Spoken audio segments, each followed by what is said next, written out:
Now, you should be seeing two camera feeds. You should be seeing me, and you should see my cutting board. Some of you, since we do have some new people, and that's wonderful. Glad you're here. I always like to, that, whatever, faith and things are a big deal to a lot of people, or a big deal to me. But, you might not have the same faith. And I just want you to know, like, I totally understand that and love you. And hopefully you're just give me grace too, because I like to pray before we get started. And so I'm going to pray, and you can turn it off if you don't want to pray with me, or you can pray with me. I mean, I think that'd be cool too.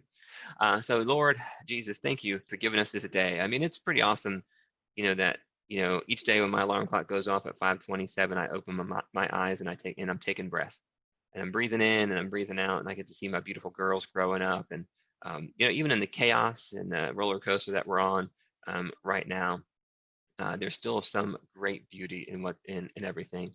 And so I like to pray for our roller coaster though, because I know, this whole thing started, virtual classes and et cetera, started because, we were locked down, then we're not locked down, now we're masking, and, it's up and down. And, I just want to give all the, people who make decisions a little bit of grace, because they're, how do you make decisions for this many people, for the world? I mean, really, for our country and the world. I mean, that's a pretty difficult thing. I couldn't imagine it. But, just for us, I just pray that you have a little peace in your heart, and that you're just trying to do your best during this time. That we're all just trying to do our best, live with integrity, and love on those people around us. And so if we do that, well, I think we'll all be just fine. So thank you again for this day. Thank you for everyone cooking with me tonight. I pray everyone's safe tonight, especially when we're frying beignets and when they're cutting with a knife. And let's just have a great time and eat some great food.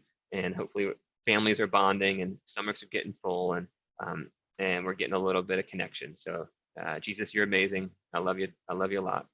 Amen. Okay, we're cooking, y'all. So the first thing we're gonna do, as I said on my little fancy dancy recipe sheet, it looks all like a mess, is we're gonna get our grits cooking. So let's do that right now. Grab all the ingredients you need for your grits. I'm gonna grab mine. So I got a pot, first thing. Okay, here's the rest of my stuff. So got a pot, and I'm cooking for 2 people. If you're cooking for more than 2 people, you better have more than 2 people helping you. I'm just gonna say, if you're cooking for more than 2 people, we have a rule. Everyone, who wants the rule, everybody? You know the rule. If you don't cook, you don't eat. So that means you gotta get everybody involved, okay? Because I'm working at a cooking for 2 people pace. If you're cooking for 12 people, you need to gotta have more help. I can't slow down for you on that one, all right? So milk and water is going into the pot, and then you're gonna take this pot and turn it on. Can you believe what I forgot? I think I've got everything, but I forgot my burners. I have nothing to cook with. I mean, you can see underneath the camera, so you can laugh at me. It's fine. I'm laughing at me. Here, this gave you an extra minute to get your act together. So here's my burner, and that one is, I got a little bit of gas. Don't get me started. Okay, milk, water on the stove, turn on high heat, and so there we go. So Leah, okay, good question, everybody. If you purchase ingredients from us, things I do not include are like cooking oil, like a squeeze of cooking oil, salt, pinches of salt, and things aren't ever measured. That's for you. And so the water on your, I see in the chat room, Leah, the water you have to measure, right? So I didn't mix it in with the milk. So your milk is milk. You still need to add your water, okay? Now, so I got mine on high heat just to get the milk hot. And so let me just set this aside while it's getting hot. We're gonna cut our garlic. All right, so there we go. And so you have to be really careful. Keep an eye on your milk, because as soon as it comes to a boil, what's it gonna do? Volcano. So you want to keep an eye on it. So as soon as it comes to a boil, that you can just turn it down or turn it off for a second. Okay. And while it's coming to a boil, let's just kind of get ready. We've got a couple of things that we're gonna do. Oh yeah. So I got my white wine. I've got butter. Okay. So butter, white wine. the grits. Now, if you're not a grits fan, you will be after tonight, because the way we cook these grits makes them amazing. And if you get grits, you need stone ground white corn grits. I mean, I'm fine with yellow too, but stone ground grits, and you need to get them from Charleston, South Carolina, okay? All right, so see this garlic? Because, not just because I used to live in Charleston and I went to school in Charleston, but because that's where the good stuff is. And there's a company called Anson Mills. Here, I'm gonna type it in the chat room for you, okay? So ANSONMILLS, Anson Mills, or if I could spell, or grits, okay? You can order their stuff online. They are the best grits you will ever put in your mouth, and I would highly recommend you purchasing them. So for those of you who got ingredients from us, you're welcome, okay? Because we get the good stuff. So yeah, we're gonna chop up our garlic. So see that little brown part on top of the garlic? Cut that off, right? So just barely shave that off. Paper thin, right? Paper thin little pieces, right? And then they're gonna go in the trash can. I get my other trash can a little closer. Okay. So put them in the trash can, and then we're just gonna pop these things, and we're going to dice them up or chop them up. So here, the garlic, what you want to do is take your knuckles, slide them off the table. You see that? Take your knuckles, slide them off the table so your knife can get nice and flat. And then we're going to crack it right there and there, and just just chop it up. Now the trick to chopping up is the smaller you can go through the first time, the much better your you'll be in the end, okay? And hey, can I tell you something cool? I just spent a lot of money yesterday. Okay, I just like not that spending a lot of money is cool and all, but I just dropped. I'm not even gonna tell you. Okay, I'm not even gonna tell you. But why I think it's cool is the money I spent was on a new camera that's gonna go right above me, a camera that's gonna go like on the side, a camera. I don't know. I didn't get the camera from the front yet. Couldn't find the right one. But then better audio and stuff. So like we're making this experience even better. Okay, it's gonna get even better. So I'm super excited about that. And so yeah, chop your garlic. You know what? I bet you my milk would boil if I didn't run out of gas.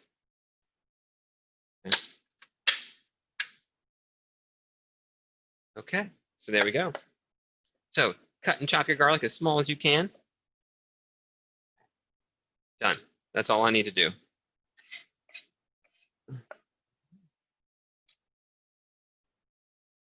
So I'm gonna get my second burner out.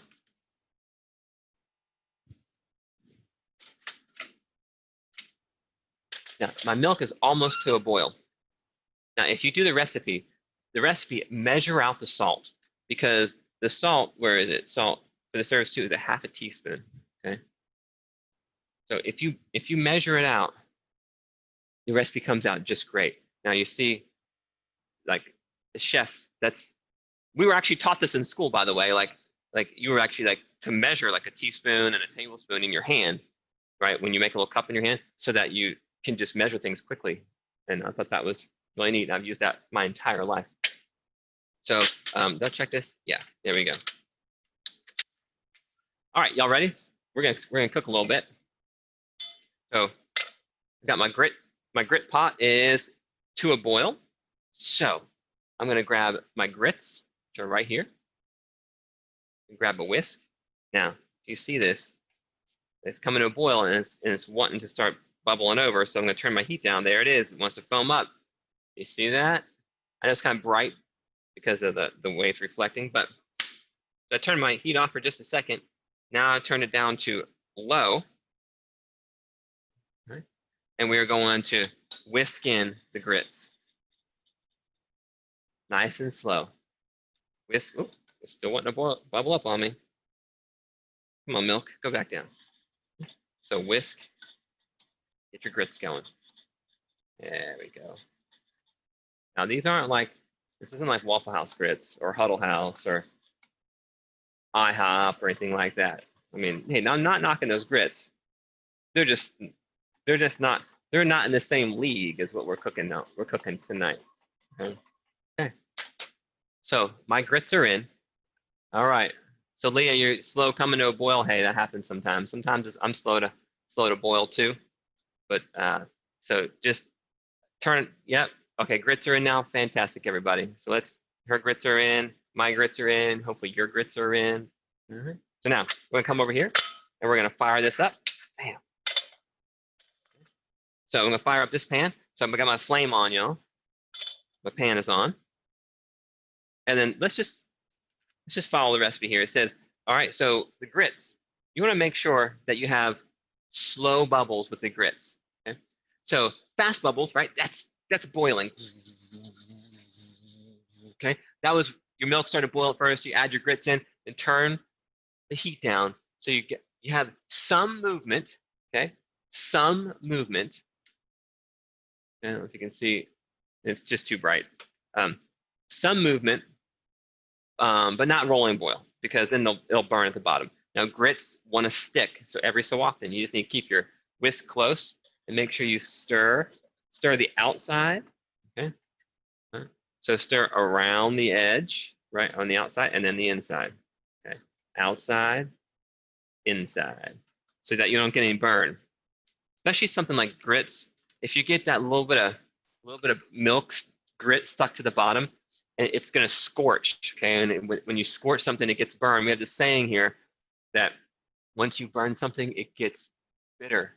And once it gets bitter, it never gets better. It's true. It's true for all of your life. Once they get bitter, they never get better. Oh, was I talking about people? Yeah, I was talking about people. So, oops, cooking, relationships, life, go together. Who knew? I'm on fire tonight, y'all. Let's do this. All right. So while the grits are cooking, we're gonna saute your onions. Oh, you need to cut the onions. Just turn your pan off, everybody. Turn your pan off. You know, onions weren't on my tray because it's on another one.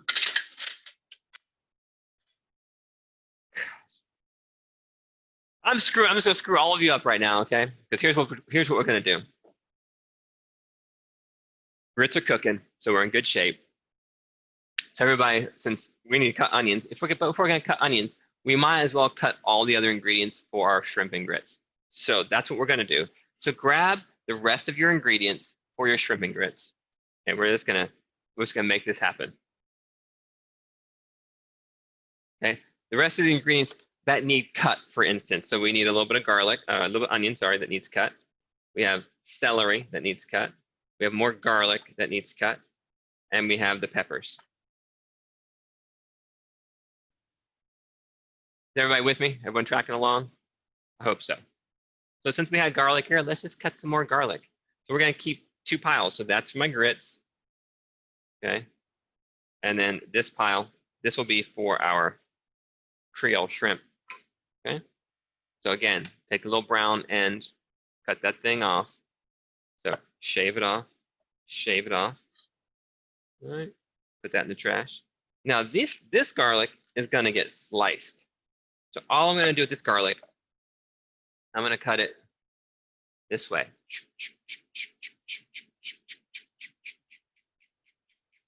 Okay, so I'm just gonna cut slices. See that guy? Slices, nice and thin. As thin to win. Okay, thin as you can get. Same on the second piece of garlic. Nice and thin. Go.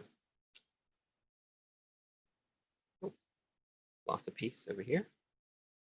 Get back on there. Get back on there. There we go. So garlic is cut. Then your peppers. For those of you who purchase ingredients from us, isn't it nice just to kind of get stuff like only what you need? Kind of cool.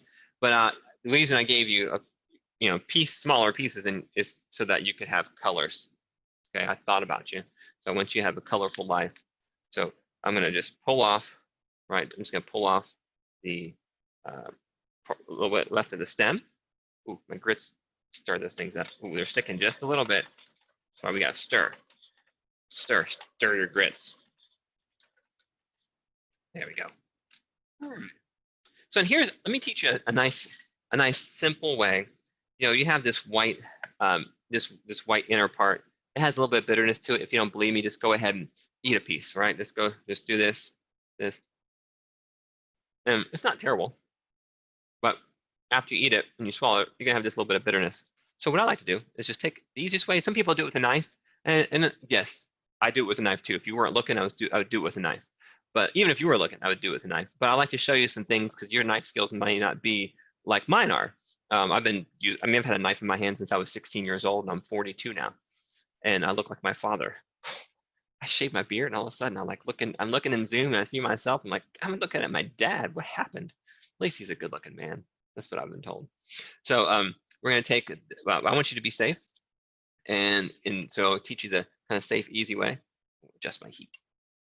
Come on, grits. All right, and so I'm just going to scrape it out with this spoon. Right? Just scrape it out. Super easy. You can do a lot of them. This is how you could teach some of the youngsters to start getting in the kitchen with you. You know, my kids cook with me. Well, one of them cooks with me all the time. She's fantastic, and my other one, she just dreams about things all the time. She's a dreamer, and I love it because I know what that's like. All right, so this one, we're gonna cut these in julienne strips. So we want these to be nice and long, thin strips for this particular dish. So I'm gonna cut them in nice, long, thin strips. You see that? It's julienne. Okay. So cut nice, long, thin strips. There's one. Get the yellow pepper. Do the same thing. Or whatever you got, whatever you're using.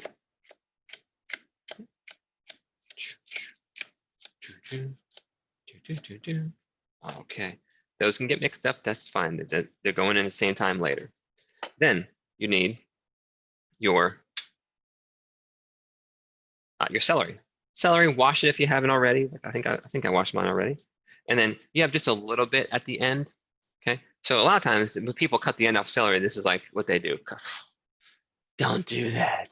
Okay, just cut right there. Just shave that. That's it. Can you see that? Just shave a little bit off. That's all you need to do. Okay. And then this one calls for a bias cut. So bias it's a fancy term for on an angle. And I've got kids, so I love the Fancy Nancy series of books. I think they're wonderful. If you've ever read the Fancy Nancy series, and so this is we're cutting at an angle, and which is fancy. We're cutting on the bias, which is fancy for at an angle. Yeah, that's what I needed. Okay, so here's perpendicular to the knife. You see perpendicular. You gotta know your stuff from school that they taught you. I can't remember where that came from with geometry. I don't know, whatever. But you use the stuff in school, kids. Stuff you learn in school, it gets used later on in life. Not much of it, but some of it does. Okay, so learn whatever it is that you're learning in school. And so perpendicular is here, and on a bias cut, you just turn it. Keep going, and I'm going to go a pretty long angle. Right, pretty long angle, and I'm going to cut. Nice and thin, nice and thin, nice and thin. Now see that? Okay, see why we did that? Because now they match. All right, you won't even know it's celery. You can trick your kids. They'll think it's a pepper or something else. They'll be like, I don't like celery. They won't even know it's there. Okay, am I for tricking the children? Absolutely, absolutely. Because children, you've got to trick them into eating some things, and the next thing you know, go, oh, Daddy, that was good.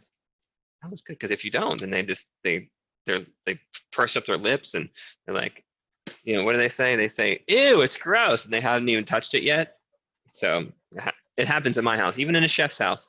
That happens. Y'all stir your grits, okay? Stir your grits. Alrighty. So getting the temperature adjusted just right sometimes is a science. So now you have your onion. So this onion I've got here, okay, this onion, we got to cut this onion in for 3 different things.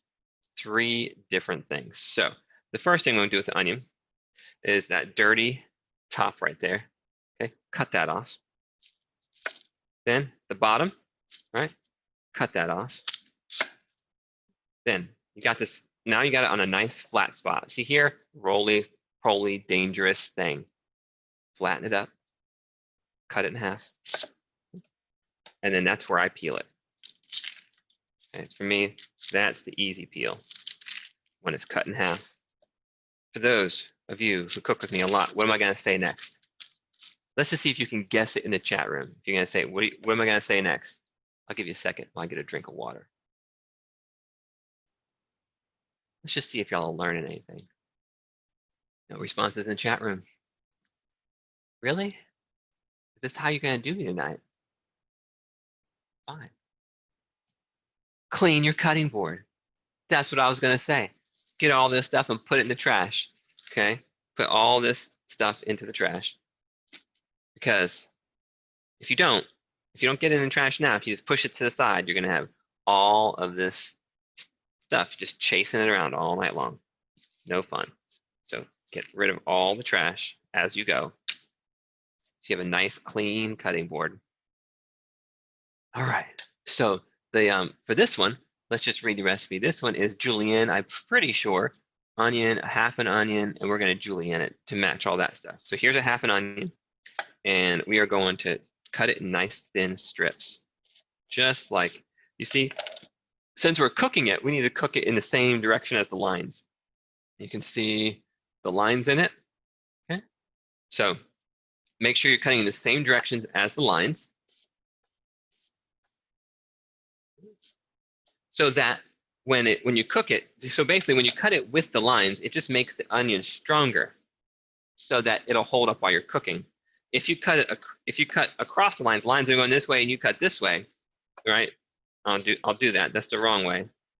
It just makes it soft. Like so here, like it breaks apart super easy. Whereas you do it the other way and it's like it holds together. I'm pulling on it. It holds it together. So cut with the lines to make it more sturdy. So julienne that. When you get to the end of something, if you feel like it's, dangerous, just let go. No harm in doing that.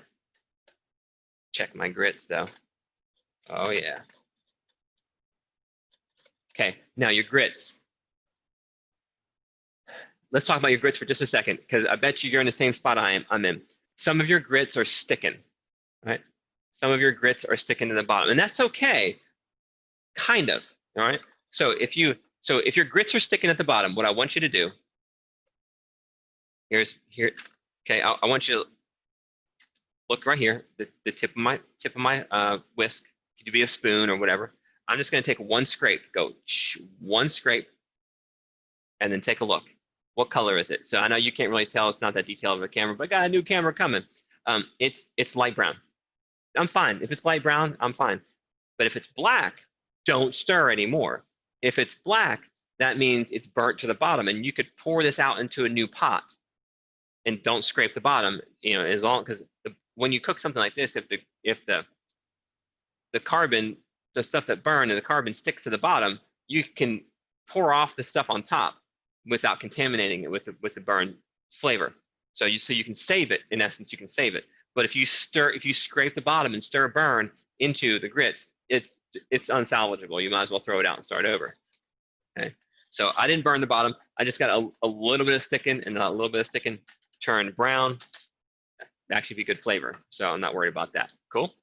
Cool. Let's come back over here. So here's my onion that goes with the shrimp and grits. It's actually a lot. It seems like a lot of onion. So I need some onion for something else. So I'm gonna pull that off and I'll show you. So there, shrimp and grits. Okay, that's for the grits. That's for the Creole shrimp. And then this other half, I'm just gonna go ahead and cut it because I've got it right here. Never mind. Stop, Jeff. Take this other half, and this is gonna go with the gumbo. So just go set it on the gumbo tray, and we'll cut it later with the gumbo stuff. Did you hear me? Your extra, just take this and go set it with the gumbo. Mine is with the gumbo.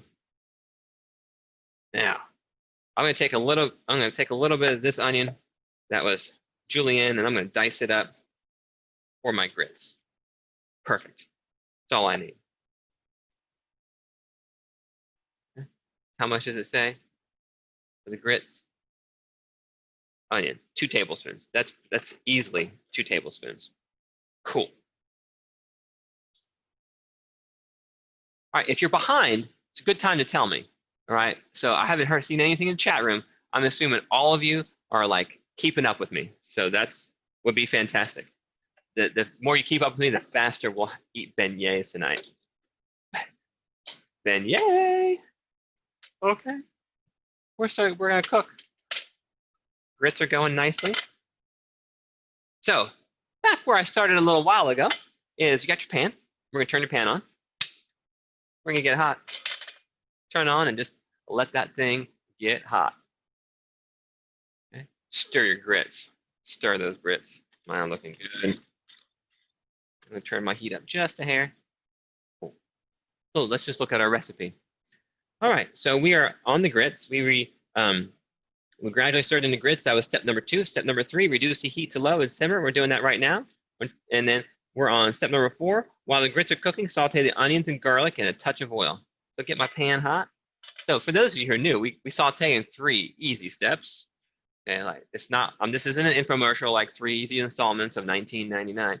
3 easy steps. First, you turn your pan on. So flame is on. The heat feels good right now. The pan is on. Just let that thing get hot. Okay, heat the pan on its own. Then you're going to heat the fat on its own. Then you're going to heat the food. Okay, heat the pan, heat the fat, heat the food. Heat the pan, heat the fat, heat the food. Heat the pan, heat the fat, heat the food. We dance to it. We might dance a little bit later. We'll see. So heat the pan, heat the fat, heat the food. So there's my pan. It's definitely it's getting hot. I've got a little bit of cooking fat here. I like squeeze bottles. They're really nice to have around. So I'm gonna put just a little squeeze of fat in there. Let it get hot. 1, 2, 3, 4, 5. These are 3 separate steps. Let it get hot. Now, once you do that, add your onion. Oh, that's good. Okay. A little sizzling sound. Got some onion on my paper there.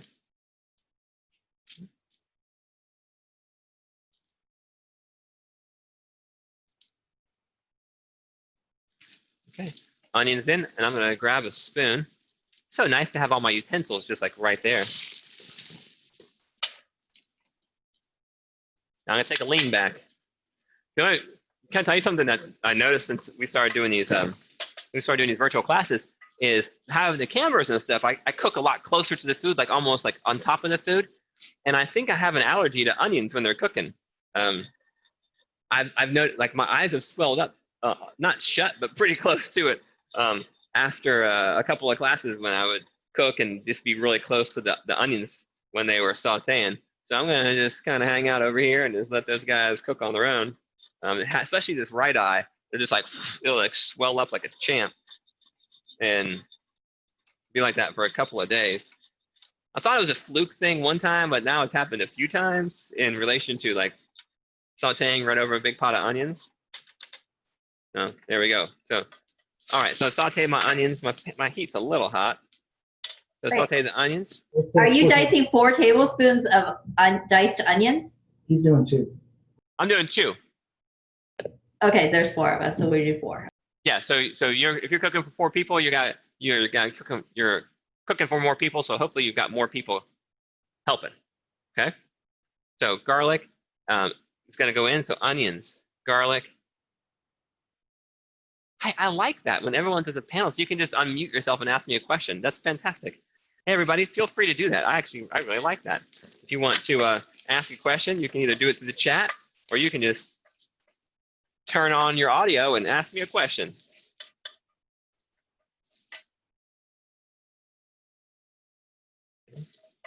All right, so we're just going to saute those. And then the next thing is we're going to deglaze with your white wine. So you give that another 10 or 15 seconds. It doesn't take long when you follow the process, when you heat the pan and then you heat the fat and then you heat the food, when you follow the process, it doesn't take long for everything to cook. Like I've actually got a little bit of caramelization on some of my onions. So I'm cooking a small amount in a big pan. So that could be part of it too. All right, you ready? Dangerous part. Got your wine. Okay, once you put your wine in that hot pan, just put it in and kind of lean back and let the steam come off so you don't burn your face or your hand or anything like that. So that is That wine is for some flavor. So once you put it in, you wanna cook it until until it gets like, well, mine's evaporated pretty much because my pan is so big. But when you put it in, if you're cooking for more than 2 people and you have a larger amount of wine, what will happen is when you shake the pan a little bit, when you shake the pan, when you first put it in, the wine will be it'll move pretty fast. You want to cook it, evaporate it until your wine moves slowly, because as the water moves fast and sugar moves slow. And so when there's a lot of water in there, it'll move fast. But as the water evaporates and you're left with the sugar, it'll slow down. Like I think honey, think molasses, anything sugary, it's slow moving. And so that's how you can tell how much water content versus sugar content you're left with when you're reducing something. And so melt the butter. Grits are looking good. Now, another thing about the grits, just so you know, the thicker they get, the more liquid they've evaporated. Again, we're talking about evaporation. The more that happens, the more they want to stick. So you really, like, the longer they cook, the more attentive you have to be to your grits to make sure that they are working well. So y'all, these two, they're going to get married. Dun, dun, dun, dun, dun, dun, dun, dun. Okay, we're going to marry them together because the grits need this great smelling onions, garlic, and butter. They go right in here. Now, I'm using this Lodge carbon steel pan, and by doing so, that means if I get all the bits of everything out of it, I don't even have to wash it. I'm going to use it again here in just a minute to make our shrimp. All right, got some good flavor in there. So I heard somebody audio come up. Did y'all want to ask a question? Yeah, what temp do you have your grits at right now? Are they not still at low? Well, so it's a good question. All right, and so what I like to teach people is I'd rather teach you. I'm going to teach you how to cook. Okay, and so what I mean by that is I want you to cook with your senses and then cook with your senses. So cook with your sight, smell, taste, sound, and touch, and then we'll cook with the common sense too. Okay, and so I use that one a lot because your low is different from my low.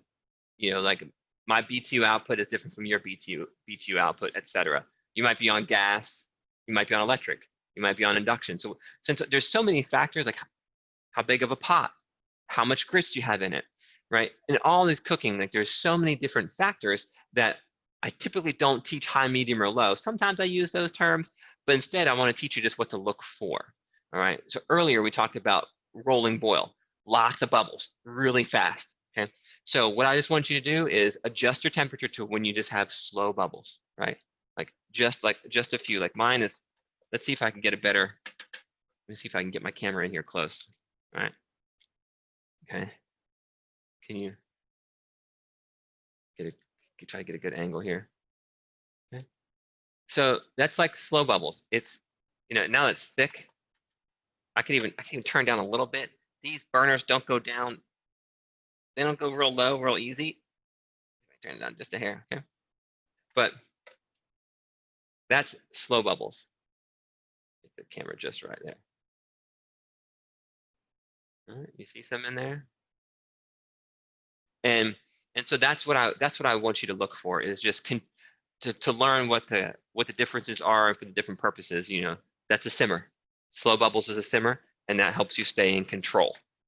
And does that help? I'm not sure who asked the question because I couldn't see that part, but hopefully that helps you. And it's a long answer to it. Like it was a really quick, easy question. And you're like, dang, does he have to give me this long answer to it? Well, kind of, because that's really important for me for you to begin to see, at least for me, my cooking teaching style is like when I read a recipe online and it says like, heat a pan and add your fat, add some olive oil to it till it shimmers, and then it, then add your onions and cook them until they turn clear. Like all that, like it takes 5 steps and then to tell you how to saute. And so like I would I love to kind of teach these parts so you can just like teach people like, like saute, roast, braise, or simmer, boil, and they all have specific meanings. And then we can just like rapid communicate and learn and cook together. But that's, a beautiful kitchen, like a beautiful kitchen is a very well-oiled machine. If everyone knows their cooking terms, and this is great for cooking, this is great for your marriage, this is great for work. If you identify all of the terminology you use to communicate, then when you communicate, it can be so nice and efficient. Everything's got meaning. Anyways, I'm totally off on a tangent. Sorry for that, because you asked if it was on low, and I went like, woo, all over the place. But Hey Jeff, did yeah. you add the butter to the saute? I did. So it Oh, was okay. onions and garlic, white And then wine, the butter? and then the butter. Oh, okay, I missed that part. Okay, sorry about that, Judy. Hey, it showed me who was talking, actually. You popped up, that was cool. And so, yes, then you can, once all that is melted in, just put it in your grits, and then do this. This guy, the hero of the night, is the spoon. Give it a taste. See how they're doing.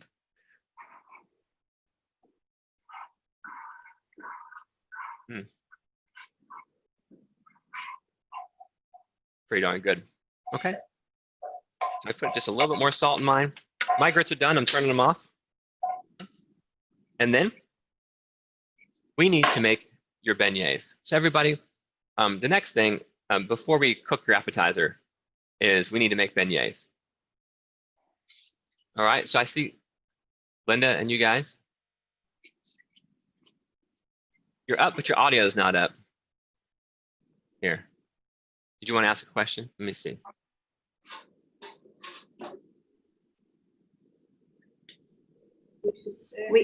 We fell a little behind. We lost our connection for a minute there. Okay, so where you at? I'll help you. Our onions are still trying to brown. Yeah, Okay. because our wine isn't going completely evaporating. Okay, if your wine is in, your onions won't brown anymore. Okay. So what happens? It's a thing about caramelization. So your onions would need to evaporate their moisture first before they can caramelize. And so then if you add a bunch of moisture to them, being the wine, it'll take the temperature down too low for them to caramelize. So if your wine is in, you just cook until your wine is like, moving slow, add your butter, and you're done. Okay, cool. Awesome. Well, everyone, Going back to you. what's that? Well, thank you. Going back to How you. long do you? Okay, you're welcome. You're welcome. Everybody, go ahead and get your get all your ingredients for your beignets, because we need to get them making and growing. Okay, so let's do that, and then we're gonna finish your appetizer, and we'll eat it. Sound good? And so, y'all, my grits are done. I'm gonna set them aside. They'll stay warm.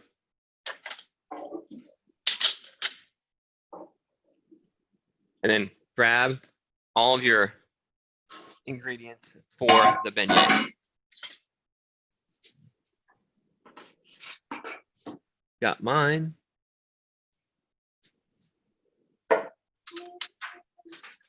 Okay. So Deanna, tips on how to know the grits are done. You just eat them. That really is the simplest way. Just eat them. And if they taste good to you and they're they're supposed to be grits, so they're gonna be gritty. But if they're done, like if you feel like they're good and edible, then they're done. Some people like their grits really soft, and some people like them really gritty. So in a way, that's a personal preference thing for you. And I'm happy. You know what? Just send me your address. I'm happy to come over and taste your grits right now. I'm just kidding. I'm just kidding. All right. So let's make our. Is everyone ready to make beignets? Give me a yay in the chat room if you're ready to make your beignets. Yay. Beignet. Okay. No one's ready. Oh. Yeah, there's no potty breaks, Mike. I'm sorry, man. No potty breaks. I don't get one, so you don't get one. Gotta do that right before. All right, I see yays. Cool, let's do this. All right, the beignets, let's grab your recipe. and mine's on the back side. And let's just see what it says. Okay, it says in a saucepan. So here's my saucepan. It says you're gonna heat the milk. All right. So the milk is the smaller amount. So I'm gonna heat the milk. So the milk won't take very long. So I'm gonna turn on the milk. And once you put your milk in the pan, don't stir it. Okay? Put your milk in. And then what you want to do is look right here. Look at the edge. You see my finger? Look, see right around the edge. We're going to scald the milk. All right. So don't stir it, because what happens when you stir is what you do is you end up having you break the seal on top, and then if you lose moisture, and it's going to have to get a lot hotter in order for you to for the whole process to happen. We don't want it to get too hot. Okay. So, y'all have another question? All right, cool. And then so what I'm looking for, it's gonna be hard for you to see, but mine's already ready. See, I got little bubbles around the edge. Can you see that? Done. Turn it off. As soon as you get little bubbles around the edge, happens real fast when you only have a little bit of milk, then it's done. Turn it off. Because what this recipe is going to do, it says to take your milk, warm it up, then you're going to add it to your buttermilk, and it's going to cool it down. It's going to bring it to this, like, room temperature-ish temperature. So check this out. Take your, put your buttermilk. I'm going to put it right here into my mixer. You can't see my mixer. Let me move that. Let me switch these two here. Buttermilk went into the mixer. I'm going to go ahead and put my milk into the mixer. Give that a little stir. Give it a little stir, and stick your finger in there and just feel the temperature. Okay? Mine feels like it's about 1 or 2 degrees warmer than me, and so that's perfect. Because you want it to be that means that I'm kind of a cool guy, so I run about 97. So it's about 98, 99 degrees, and that's just fine for that yeast. Because that's the next thing. Everybody, milk and buttermilk is in the pot. So the warmed milk mixed in with the cold buttermilk gives you this 100-degree temperature, and then you add your yeast into the milk, and you can add your sugar too.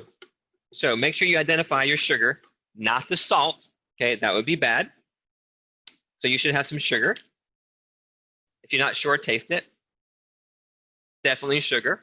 And sugar and yeast go really well together. Now, I'm not sure where your recipe says to put this yet, but it'll help it grow faster.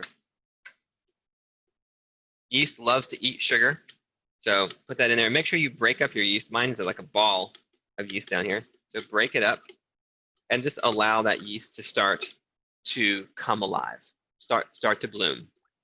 Okay. Deanna, what's going on? You got a question? Go ahead. All right. I want to make sure we're all together on this part. Okay, so what does yeast look like? Did you buy ingredients from us? Did you buy ingredients from us? Yes. Okay, they look like little brown pebbles. Yeah. Yes. Okay, that's what we thought, but we Thank wanted to be you. sure. You're welcome. That's what yeast is, the little brown pebbles. Sorry, I dumped mine in really quickly talking. I usually kind of show them, and I apologize for that. So glad you asked. All right, so and yeast looks like little brown pebbles, and then they go, just put them in there, and we're gonna let that yeast come alive. Make sure milk is less than 90 degrees and the sugar. Set aside for 5 minutes. Put the sugar into. Just some sugar. Is our audio off? No, I'll take your audio. You got it. Oh, you got it. Cool. Okay. So I'm just gonna let that sit there for a minute. All right. So let's just read over the recipe. It says in a saucepan, heat the milk over medium heat. Okay, I did that. Until you get the bubbles started to form. Got it. Remove it from the heat. We added the buttermilk. Got it. We whisked in the yeast and the sugar. So I got that one right, even off memory. And then next thing we're going to do is we're going to add the flour and the baking soda and the salt, and we're going to mix it until it becomes a dough. So I'm ready. I know it says let it go for 5 minutes, but we're going to keep moving, and it will be just fine. So we have the flour. It's going to go in. Baking soda. going in. And the salt. Now, if you're mixing this by hand, that's fine. Just have it just in a bowl. Just mix it together. Super easy. All right, mix it up. Now the KitchenAids, a small batch. It doesn't mix really well with a small batch, but we'll do our best with it. Now, for those of you who purchase ingredients, everyone take a look. Take a look. For those of you who purchase ingredients, you have one container left, and this is powdered sugar. It does not go in the dough. This is for later. This is for on top. Okay, so set this aside for later. Did everyone hear me? Hopefully. Okay, cool. Hey, so how bad will your beignets turn out if you accidentally put your powdered sugar in the mixer? Just some delicious dough to eat. You're not This is alone. hypothetical, right? This is a hypothetical. Just in case this happens. In case that happens, they'll just be really sweet. All right. Did you put it all in? Yes. Okay. My sous Well, chef handed it to me. We went for it. sous chef. Oh, so you're blaming it on the sous chef. I see how that goes. You know, Yeah. I was a sous chef once, and I got blamed for everything too. Yeah, even though it was the chef's fault because he was the leader. He was in charge. You hear that? It's his Yeah. fault. Yeah. So I'm just saying, sous chef, don't you take the blame for something that you know. I mean, you can take some of it, but not all of it. All right. So we're gonna mix this dough. Another minute or so. I need to scrape the bottom a little bit better. And you will need some plastic wrap or a towel or something. We're gonna be covering this up here in a minute, just to give you a heads up of what's about to happen.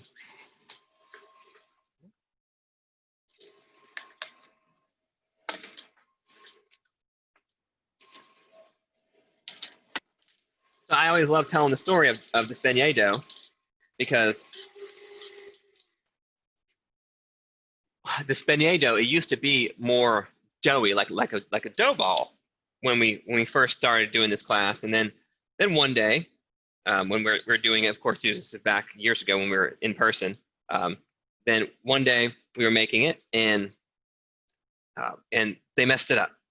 They messed it up and it looked like this. See how like wet and sticky this is? Okay.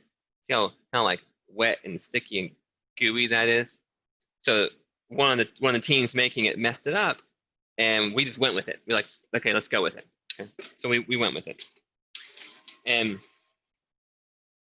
they were the best beignets ever.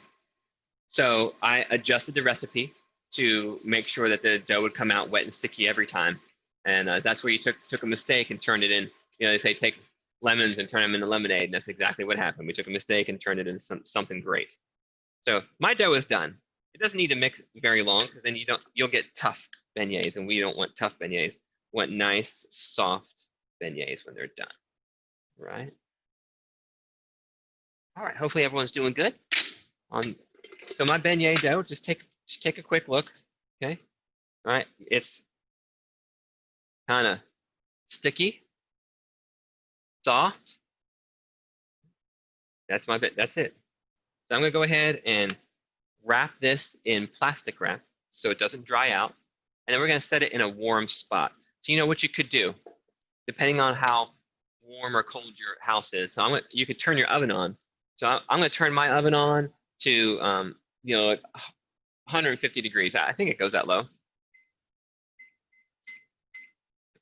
Okay, so I turn my oven on to 150, and I'll show you. I'm gonna wrap this in plastic wrap.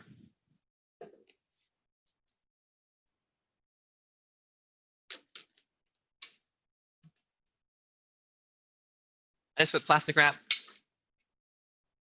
over the top, and then find out where the exhaust comes out of your oven. Because I know ovens have proof settings. I don't use them. I've not really used them, so I don't like to tell you they work great or they don't. Maybe you have, maybe it does. So mine even has one, but I don't use it. But right here is where the heat. Right here is where the heat comes out of my stove. Right there. Just put that right in front of it so it kind of warms up a little bit. And so we're just gonna set it there and forget about it until later. So in most of our classes, we have a later pile, like things we're going to do later. And so that's in the later pile. Okay, so just put later. Oh, and if anyone has seen the movie Dazed and Confused, that's kind of where I get that from, by the way. Anybody? Fan? Not a fan?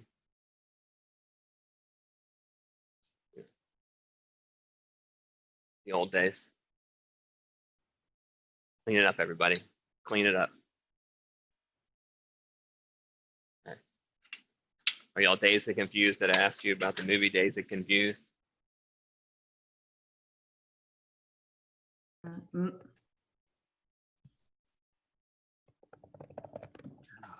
Crickets out there.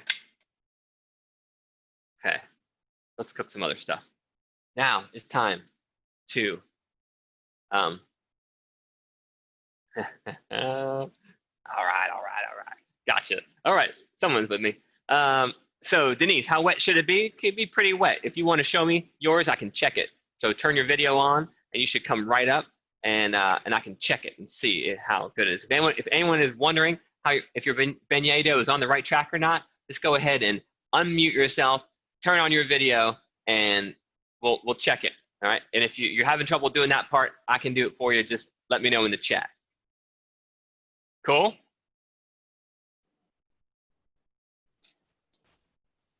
Okay. All right. Give me a shake. Is that Judy? Give me a shake. Yeah. Shake it. You're fine. Looks good. Okay. Yep. All right. Now what will happen is we'll use extra flour when we're patting them out later, but that's okay. And because it'll make they're gonna be really good from the inside. Okay.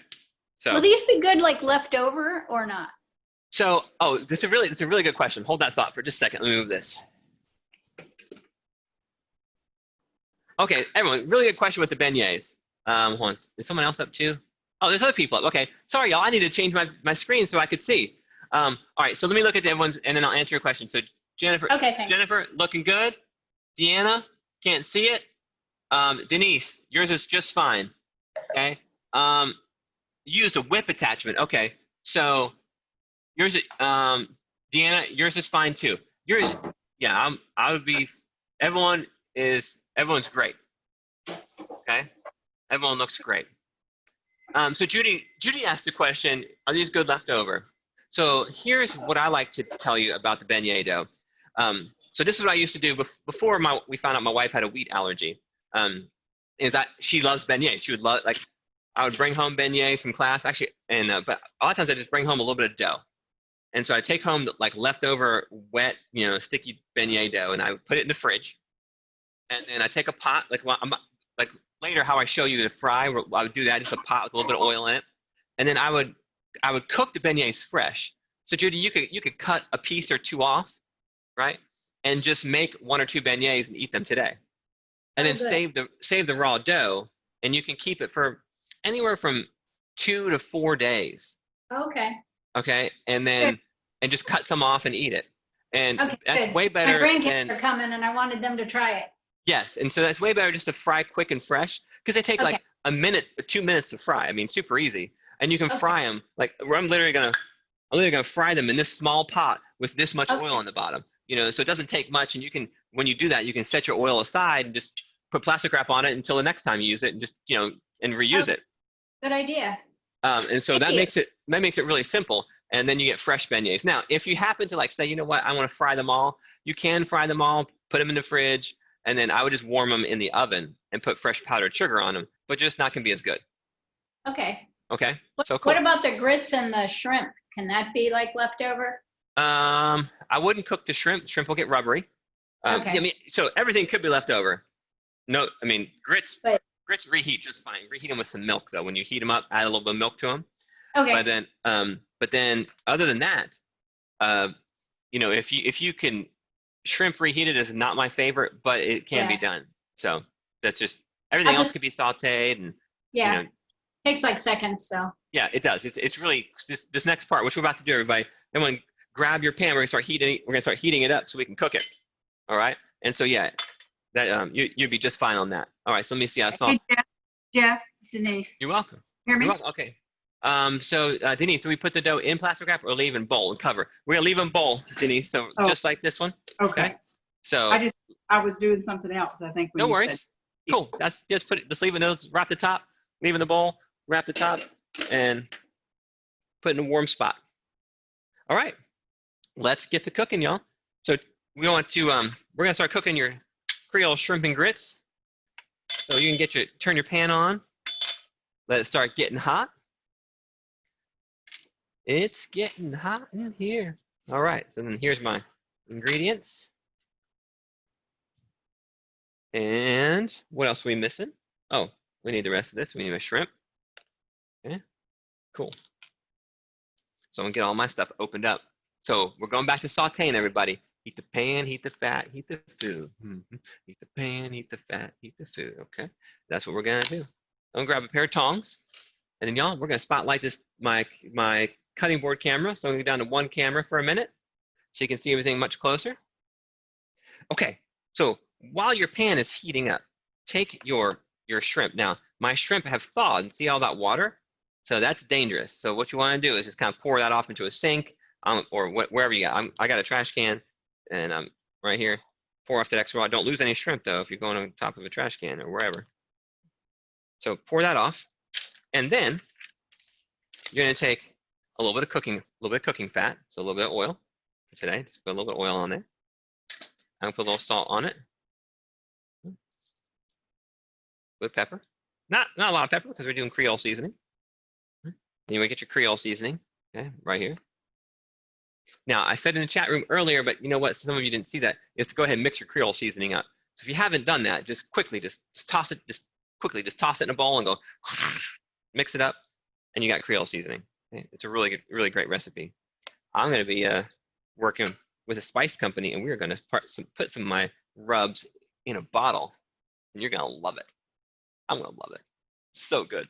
Okay, so I'm gonna give a toss to my shrimp. Make sure the shrimp, the salt, the Creole seasoning, that everything gets coated. And now my pan is hot. I can smell it. I can feel it. Now I have butter left over from the last time, but I am gonna add just a little bit of oil. So butter, a little bit of cooking fat, and then we're gonna go ahead and start putting your veggies in. So onions, peppers, celery. Did you put in all of your butter right there? No, so there's only butter left over Gotcha. from doing the grits. So I actually still have my butter, my Worcestershire, and my lemon juice for this part of the recipe. Okay. For this recipe they're here till the end. Good question. All right, how's everybody else doing? Any other questions out there? Wait, so you did oil and the butter that you gave us into the pan first? No, I did not put any butter in this pan. Okay. So I used the same pan that I cooked the grits, the onions from the grits in, which there was leftover butter in it already. Oh, well, they washed it. So no. Gotcha. Well, they just washed out a bunch of flavor, but that's okay because we're learning, right? This is it's class, and so you anytime you get an opportunity, one of the great things about cooking in cast iron is when a well-seasoned cast iron doesn't stick, and then if you basically get all the food particles out of it, whatever's left, if you want that flavor, it can transfer to the next dish, and so that's what I was doing. I got all my food particles out and just set it aside, and then picked it back up and started heating it up, and it had that leftover butter, garlic, wine in it from doing the grits.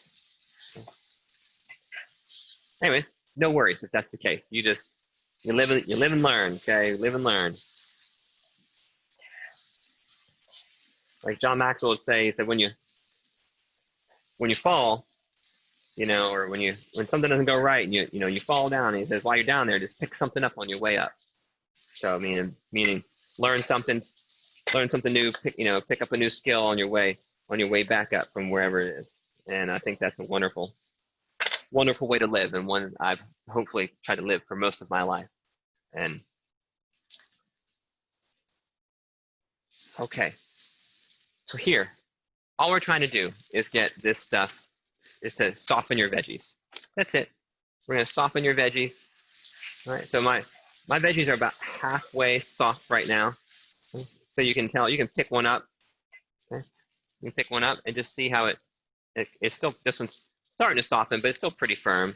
But if you pick up some of my onions, right, some of my onions, they're softening. And they're not, some of the peppers are the same, like, you know, come on, grab that. You know, they're starting to bend down because they're softening. So once they start to soften, I'm going to go ahead and add my garlic to them. Garlic's going in. And I'm going to push them and give them a stir. And I'm going to push them over to one side. Make room for the shrimp. All right, so the shrimp are going to go right in the pan. Now they already have fat on them, right? We already put oil on them. And so they're going to go right in here. Oh, look at this. There's no one else in the classroom. I get to eat all this shrimp by myself. Woohoo! Beautiful thing.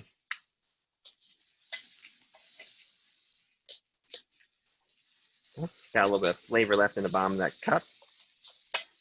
Now put your shrimp in.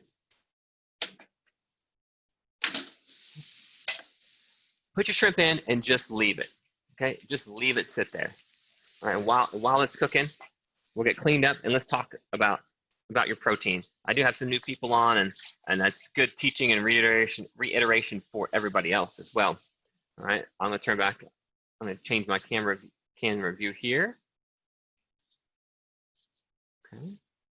Now, hopefully you should be able to see, change your view if you don't see both cameras, but you should see me as well. I'm gonna kind of talk to you while that's cooking. And so we only cook a protein one time. All right, sorry. Well, yes, we should only cook a protein one time, but we only flip a protein one time. And so here's why. I like to walk you through the teaching. So right now, while this is cooking, now my whole pan is smoking, which means my pan is way too hot. I gotta turn my heat down. Okay. Make sure you stir this stuff over here so it doesn't burn. Okay. But so your protein, I know there's some of you out there are these multi-flippers. You like flip and flip and flip and flip and flip and flip your stuff, and oh gosh, and then who wants to eat it when it's done? Okay, because here's why. Here's what happens. So if someone looks at the camera, my hand is a piece of shrimp. Okay, my hand is this piece of shrimp. I take the shrimp and I put it in a hot pan. Right, it starts cooking. While it's cooking, the surface here that's touching the pan, the heat is pulling moisture out. That's what all the sizzling sound is about. It's heat pulling moisture out of the food as it's cooking. Now, say if you don't get halfway on your shrimp and you flip it over, now that top is cooling down, and the bottom is heating up, losing moisture, okay? And it's drying out. And say you still don't get to the middle, and then you flip it back over. Now the top has already been cooked, some, and it's lost moisture, but it's cooled down. So now when you flip it back over, it's got to reheat, lose more moisture. You still haven't gotten to the middle. Okay? So what I always say is make the sacrifice one time. So put your protein in and let it cook halfway through, so it doesn't have to keep reheating. Halfway through, flip it over, cook the other half, and then it's done. Okay, so my shrimp is definitely cooked halfway. I can tell by the white starts to kind of come up around the sides. Don't want to burn my veggies here as I'm talking. And then you have nicely cooked food and not rubberized food, because if you keep flipping it over and over and over, then you dehydrate the outside and you're rubberizing the outside, and you never even got to the middle. So make your sacrifice one time, and everything will be much, much better. All right, so my veggies are done. My shrimp is just about done. So I'm gonna grab a bowl and some grits.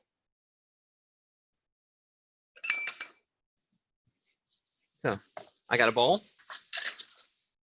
My grits I might heat them for about 10 seconds here.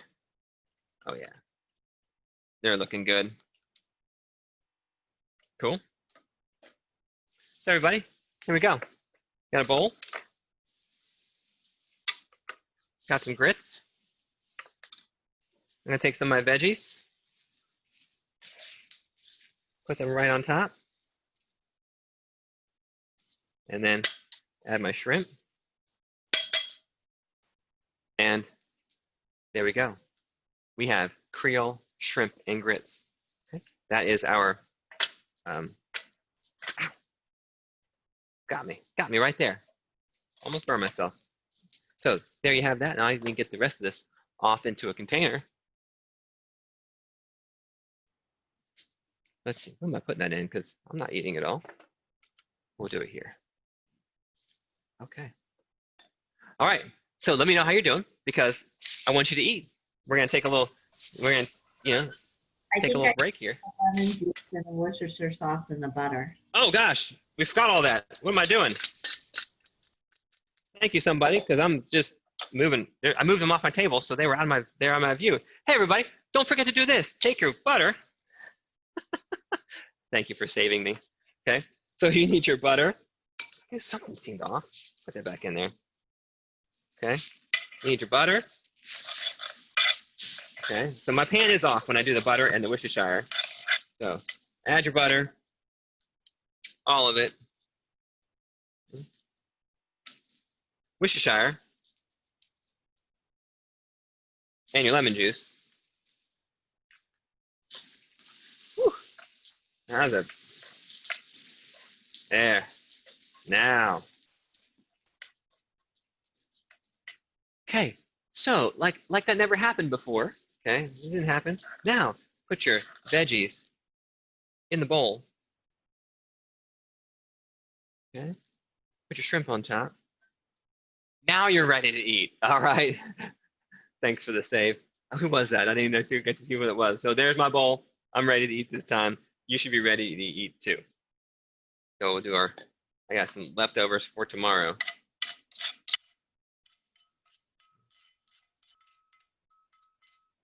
Excellent. Okay. So if you're done and you want to show me a pretty bowl of what you've got, go ahead and turn your video on, unmute yourself, and let's eat together. Let's have a little appetizer together, okay? Lord, please bless this food and let's eat. That's where we should be at. Me and my cutting board. Rice. One of these very simple things that gets screwed up more times than I can count. The hardest thing for people to cook in the classroom is rice. No lie. It's just the way it is. Don't understand it. But one day, if I teach enough classes, we'll get everyone to do the perfect rice. Actually, the perfect rice is cooked in the oven. So we're going to do like great rice, but not the perfect rice. Okay. All right, we're cooking. So my pot is on. I'm gonna put my water in. Okay. This rice. I'm sorry? Can we use a rice cooker? You can use a rice cooker, absolutely. I know a lot of people, so when I cook on the classes, a lot of people don't have some of the tools like that. So I'm cooking it on the stove so everybody can do, but if you got a rice cooker, you just put it in your rice cooker and let it roll. I love a rice cooker that does great. So very nice. For those, if you don't have a rice cooker, if you have a rice cooker, use it. If you don't have a rice cooker, everybody, this is how we're doing it on the pot on the stove. Or if you're making pilaf, any sort of flavored rice, you'd always start with a pot on the stove top. All right, so rice, very simple, but it has a method to it. Right? So you put your water in, and you want to salt your water, okay? So rice does not, you don't want to like put salt on the outside of your rice when it's done. That's no good. Now I like to put just a squirt. Doesn't say it in the recipe. Don't yell at me or send me crazy emails, okay? Because I changed the recipe on you. I'll just put a squirt of oil on the top, okay? You could put a pat of butter, squirt of oil, whatever you got. And this is white rice. Every rice has a different ratio. Like jasmine is usually 1.5. It's like 1.5 cups of water to 1 cup of rice. So, so this is a straight. This is a 2 to 1. Yeah, this is white rice. We're at a 2 to 1 ratio, meaning I have 2 cups of water to a 1/2 cup of rice. 1 cup of water. 1 cup of water to a 1/2 cup of rice, right? But the thing with the rice, it's all about the moisture. It's all about the water.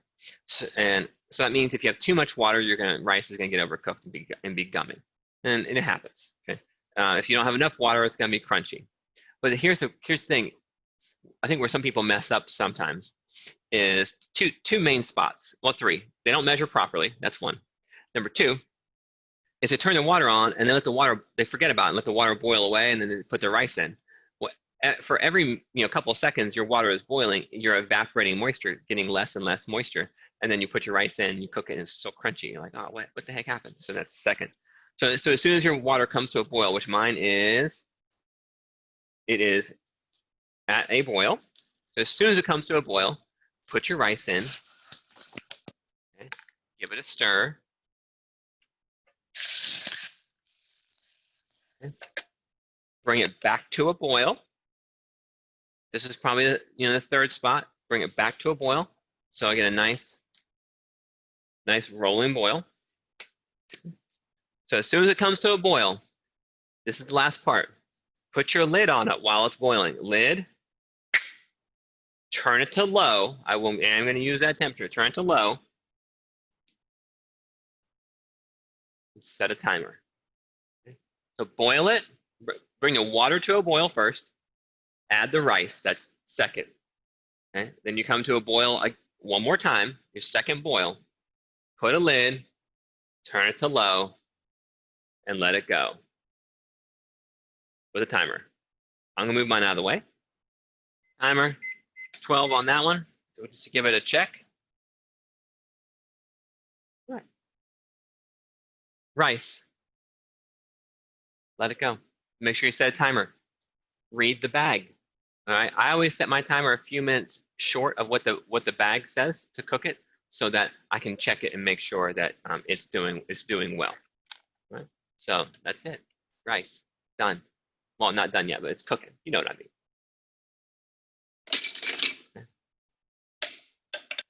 I'll do that, right? Let's try it again. Okay. My drumming skills. Ready for gumbo? I'm ready for gumbo. Let's go. I'm going to switch this for just a minute. Okay. Oh, no, actually, I'm fine. I'm back. Stay right there. All right. So we're going to start with your vegetables first. Everyone, you ready to do some gumbo? We got to cut and chop some stuff. All right, let's do that. Get my camera a little closer. All right, I'm going to turn on Spotlight, my bottom camera for everybody, so you can see my cutting board. Need your knife. And let's start cooking. Well, cutting, I should say. So the first is you have your green onions. All right, so the green onions, these are garnish. These will not go in the gumbo until the end, so these are garnish. But let's just go ahead and increase the speed at which you can get something done by, well, first, actually, the little hairs, take them and cut them off right there. Just a little bit. So cut the hairs off. And in my world, we use the whole green onion. So if I could slice them like this, but I could just go ahead and increase my production speed. Work smarter, not harder by doing that. And so now I'm just going to slice straight through. Or you could cut them on that bias cut if you wanted to, but I'm going to cut these straight through today. That fancy bias cut. And then I'm going to set these aside.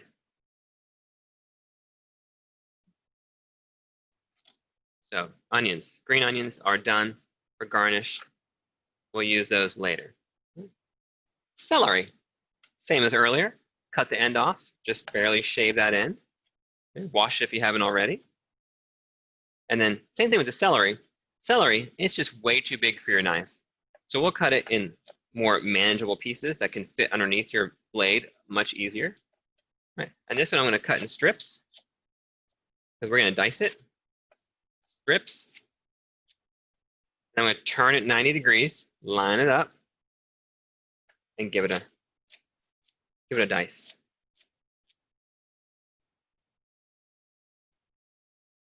Push that aside.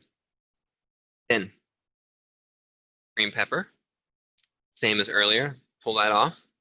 My spoon is somewhere, so I'm just going to use my fingers. Not sure where it went to. We're going to dice up the green pepper. There we go. Done. Then onion. Ah, the mighty onion. Okay. We're gonna dice the onion as well. The onion, I'm gonna take it, I'm gonna cut straight up and down. Choose the size I want, right? See how thick that is? Okay. It should be about the same thickness as my other pieces, like get a good angle. Come on, lighting right there. Okay. See that? They're about the same thickness. That is almost perfect. Come on. Come on now. You know what Zoom needs to have? It needs to have like applause, okay? Because when you cut the things the same size, it should be like, ah! Okay? So there you go. And so I'm gonna, you choose the size right here. Because we don't go back and do this thing. This thing, never. Don't do that, ever. You don't need to, okay? You cut right the first time, and you don't need to do that stuff, okay? So turn the onion sideways, and then we're gonna cut, again, choosing right here. Choose the size you want, because that's your finished product right there. Bam. Now the end, I left some of the end together so that it would hold my onion for me. And I'll go back and rough chop that to try to match everything else I've got. So, onions, done. What else we got to cut? Sausage. All right, so I've got this. This is the spicy. It's a mild Cajun sausage. This one, I'm just going to cut it in a couple pieces here. We're going to dice it up as well. Cut it in some strips. Now, if you like your gumbo to be like heartier, you can cut it bigger pieces if you wanted to. I like mine a little bit smaller. Better mouthfeel, my personal opinion. Dicing that up. Slide that aside. The last thing we have is chicken. Okay. So chicken.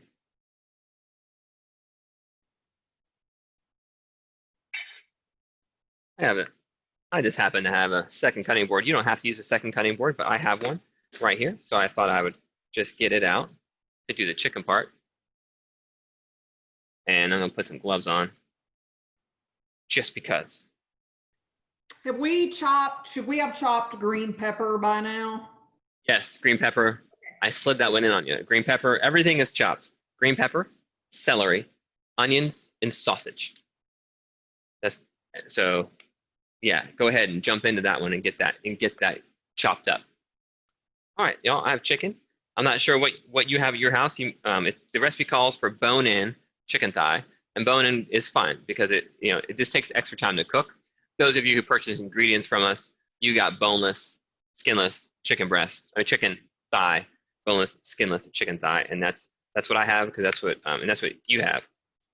So either way, whatever you have on your thigh, you're going to have most likely a piece of fat right here, and a piece of fat on this side. Okay, there's other fats, but if you try to get out all the fat, you'll be there for a long time trying to get it out, and your thigh will fall apart. But when you have just a big hunk, okay, a big hunk of fat like that, you just want to cut it off. So the way we do that here is you take your knife, right? I see I got my knife sideways, and you just scrape the chicken, right? Scrape against the chicken and scrape that fat to the edge of the chicken and then cut it. You always want to scrape to see, look underneath there. There's a bunch of good chicken underneath there. Okay. So just scrape it off. When you get done, like there should be no meat. There's no meat in that fat. It's just fat. Okay. Same thing with this other side. Sometimes I have to kind of tuck it under a little bit, roll it, and you scrape. Scraping, just look at it. It just scraping, just scrapes it right off. Okay. And that's it. I am done with that chicken thigh. Well, so actually what I also do is I'll kind of feel around, make sure there's no hard pieces of cartilage. There is another big chunk of fat that I see. I want to get that off. But that one's done. Then come to your next one. do the same thing. Scrape. Other side, scrape it. Again, then feel for cartilage, because see, there was a bone right here, right? The femur basically was right there. And so sometimes there's some cartilage right there or right there. So these were trimmed actually really well. So that's the cartilage is not there. I'm gonna put those two guys back in my container, get rid of the trash, sanitize my knife, and get rid of this cutting board. Right, so y'all finish up your chicken, get cleaned up, and we'll move on. Okay, because my rice is almost done. So by the time I'm cleaned up here, it'll probably be time to check on the rice, get my knife cleaned, sanitize everything around where I was cutting the chicken at. Here is my burner's back on, and I'm gonna start. So I know you might be still cutting your chicken, okay? So I'll give you just a second, and then we're gonna start firing up our pan. Get ready to make gumbo. So good, so good. What about the rice? Rice. So my rice timer is about to go off, and so I'm actually kind of stalling for a minute here as I'm getting set up, making a little time for it to finish cooking, and we're going to check it. See? Look at that. I don't know if you hear the beeping or not, but my timer is going off right now.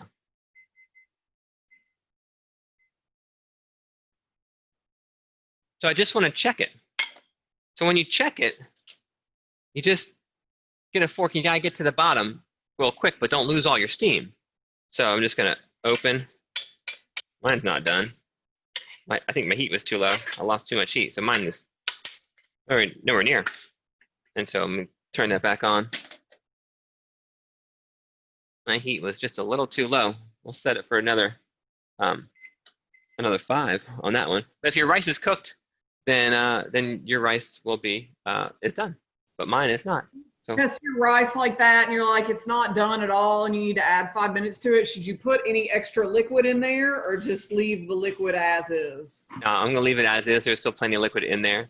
And so when I transferred mine from this burner here to the back one, I did not adjust my heat properly, so it was a little bit too low, and so yeah, it didn't. Mine barely cooked at all. It seemed like, but so I'll give it another 5 minutes and I'll check it. But yeah, I shouldn't have to change anything. Only time I'll add water is if you've run out of water and the rice is still crunchy. So if you run out of water and the rice is still crunchy, then you would you might add a little bit of water to it. And when that happens, it's still never the same. It's just still never the same. But there you have it. So good questions. All right. So hopefully we're ready to start cooking gumbo, everybody. I'm ready to start cooking gumbo. So let's get this party started. Ready? Turn your heat on. Okay. Turn your heat on. Get your pan on. Now you need a pan that's got straight sides. This is be called a sauteuse. Sauteuse is a straight-sided skillet. A sautoir has the curves on the sides. Okay. So you need a straight-sided skillet is better because you're gonna have liquids. Then your liquids won't splash out all the time. And so the straight-sided skillet is your friend when you're doing this. Now you need a spoon. I like a wooden spoon. Probably one of my favorite cooking utensils is a nice wooden spoon. And then we're just gonna start following your recipe. So the first thing your recipe is gonna say is to take your chicken. Now it's a protein. And so proteins, I kind of showed you what I did on the shrimp. We're gonna do the same thing again. Well, you know what? I need to open up all this stuff here. So I need to open up all my little ingredients. Okay. Now, your recipe, there is a measured amount of oil. Okay. That's for later. Okay, just to clarify, there's a measured amount of oil, but that's for later on down the road. The oil we're about to use now is just some sort of cooking fat that you have laying around. So we need some salt. My salt's getting a little low over here. So some salt, some pepper, a little cooking fat, And then we need your Creole seasoning. Bam. All that goes on there. Then we need some tongs. All right. I'm gonna try not to make a mess doing this. All right. You just get them coated with oil, salt, pepper. Okay. So we heat the pan, heat the fat, heat the food. Hey, heat the pan, heat the fat, heat the food. I really need to make my own song for this. Okay. So, all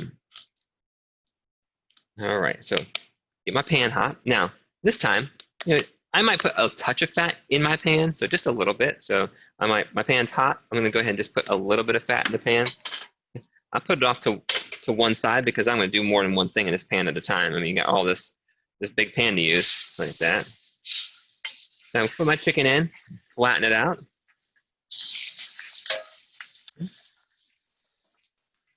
Oh, I love the smell of that Creole seasoning. It just smells fantastic as soon as it hits a hot pan. Yeah, super nice. Now, put your chicken in and just let it sit, everybody. Put your chicken in, just let it be.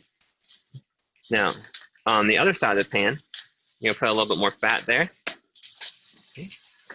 And you want to add all of your sausage. Okay. Put your sausage in, flatten it out, and just let it sit. So what's happening here is you let it sit. Now my pan's a little too hot. It's smoking up the house here. When you put your food in, you let it sit. A couple things happen. Chemical reactions happen, and a little science and things happen. So the first reason, so you heat the pan, then you heat the fat separately, and then you heat the food. And then when you do that properly, you should hear the sizzle, right? You hear that sizzle? Great, nice, loud. This sound of like searing going on. It's great. And when you do that, the main reason you do that when you're doing cooking is that moisture makes all of your food stick. And so if your moisture evaporates really quickly, then when all the moisture is gone from your food will come right off the pan. No matter what pan you're using, if you follow the process and let the moisture evaporate, your food will come right off the pan. But then the second part is what we're trying to do is get some flavor on it too. So here's the rule. If your chicken is a stickin', it ain't ready for a flippin'. If your chicken is a stickin', it ain't ready for flippin'. So here, my chicken is not sticking, and I'm starting to get some color on the outside, and I want that color. All right. So we're getting some good flavor. Look at that. We're getting good flavor on the chicken, and look inside my pan. See the color in there? We're getting good flavor on that. Now same thing with your sausage. We'll put the sausage in and just let it sit there. Okay. And I'm getting some of that nice caramely brown flavor right on the sausage. So what's happening? I'm getting this the Maillard reaction, the Maillard reaction, where proteins break down into the heat breaks them down, and they start really going through this caramelization process. It gives you a sweetness and nice flavor on the outside of your food. So my timer is going off. I'm going to check my my rice again.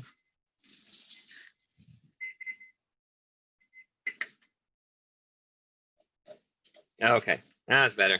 That was better. So I took a little rice out, give it a little taste. My rice is done. Cool. Done. Turn it off. And I'm just gonna let it sit. Now, look at that. Look at all that nice brown color. You see that nice flavor, y'all? Man, that's good. That's what you want. Flavor on. So one, I just use cooking processes, right? So once I teach you how to saute, you can saute anything. Cooking processes of heat the pan, heat the fat, heat the food. The reason you do it evaporates moisture so all your food won't stick. Got it. Now, the second thing you get from it is you get this flavor on the food, right? You get the brown color of flavor on the food. Now, the third thing you get is flavor in the pan, and that's what we want to, flavor in the pan. Flavor in the pan is called the fond, F-O-N-D. We have a hashtag we use, hashtag fond of fond. Let me see if I can put that in here for you, if I can type and cook at the same time. Then shift, hashtag F-O-N-D of F-O-N-D. Fond of fond. There you go. Okay. Now I'm going to go ahead and take out my chicken. The chicken is not cooked all the way, and that's okay. Don't freak out. Ah, the chicken is raw. Yeah, it's raw. It's fine. We'll cook it later. We're gonna cook it later. So you can take your chicken out. You take all your sausage out too. Okay, put them in a bowl. Okay.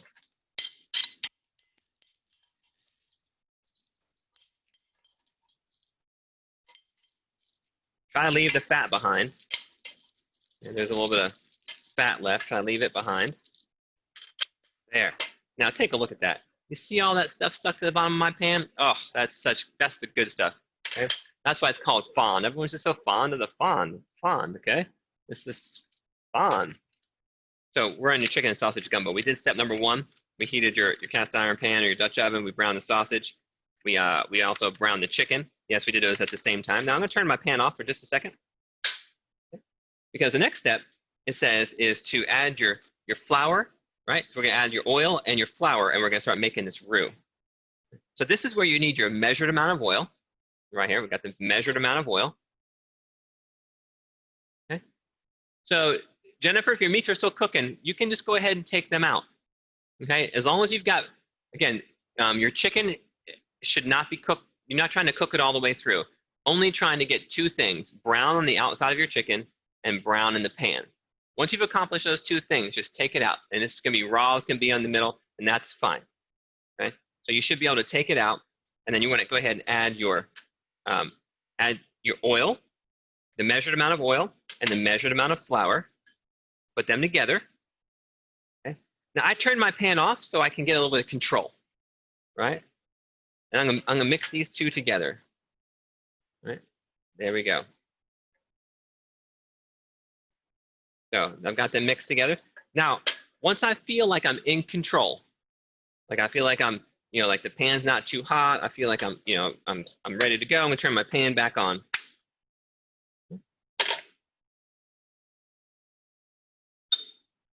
This is culinary school, y'all. Like, when you go to culinary school, they should, this is all I had to do is just teach me how to make gumbo one time, and we'd have been done.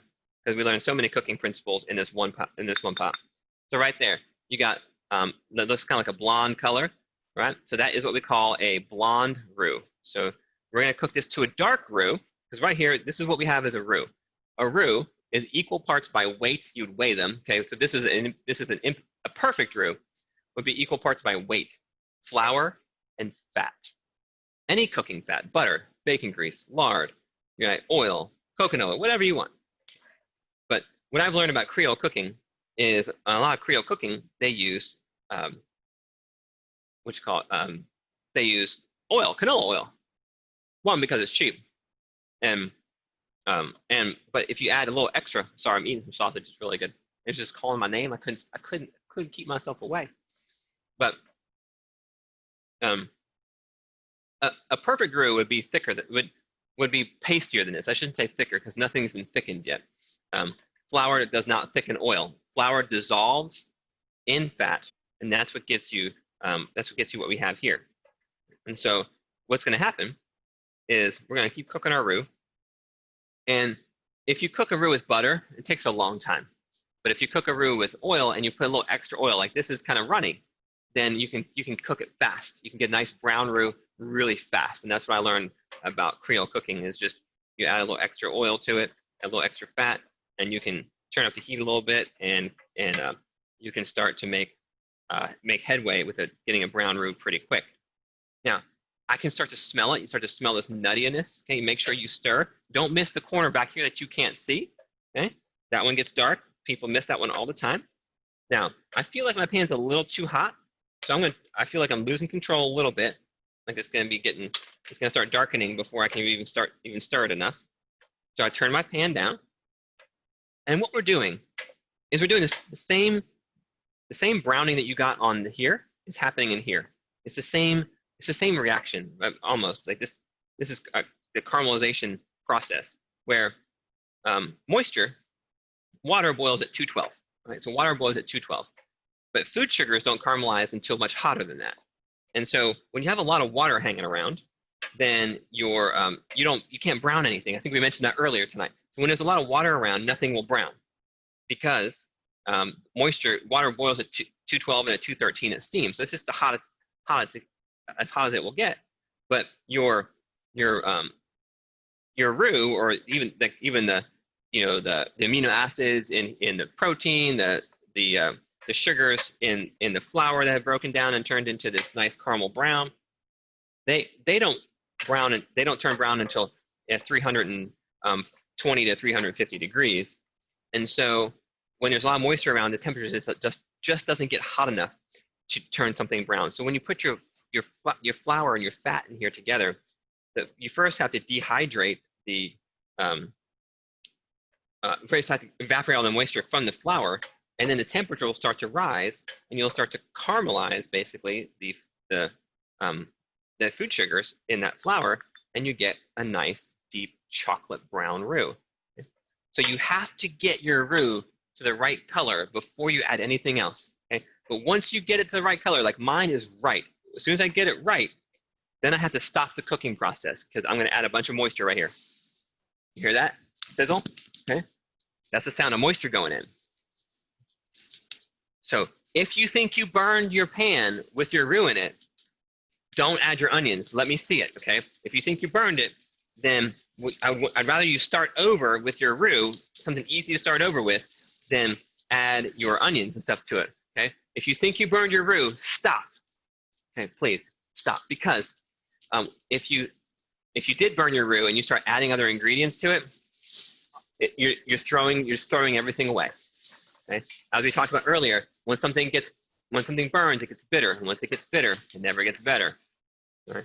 So a little bit of burn, if you spread it around, it's just going to it's just going to it's just gonna make everything bitter. Okay. So Leah, yes. So Leah's asking, so saying hers is not getting thick. It's not supposed to get thick. Nothing about it is supposed to get thick. Oil and flour dissolves in oil. It does not thicken oil. Okay. Flour thickens water. And so, so no thickening process has happened yet. Okay?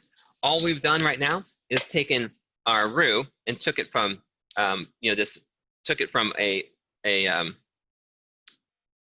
blonde roux to a dark roux. Now, yes, this one got a little bit thicker, right? That's gonna be hot because we lost some moisture. But yes. Can I show you ours and you tell us if we're on the right track? Yep. Hey, switch cameras. Yep, you're great. Perfect.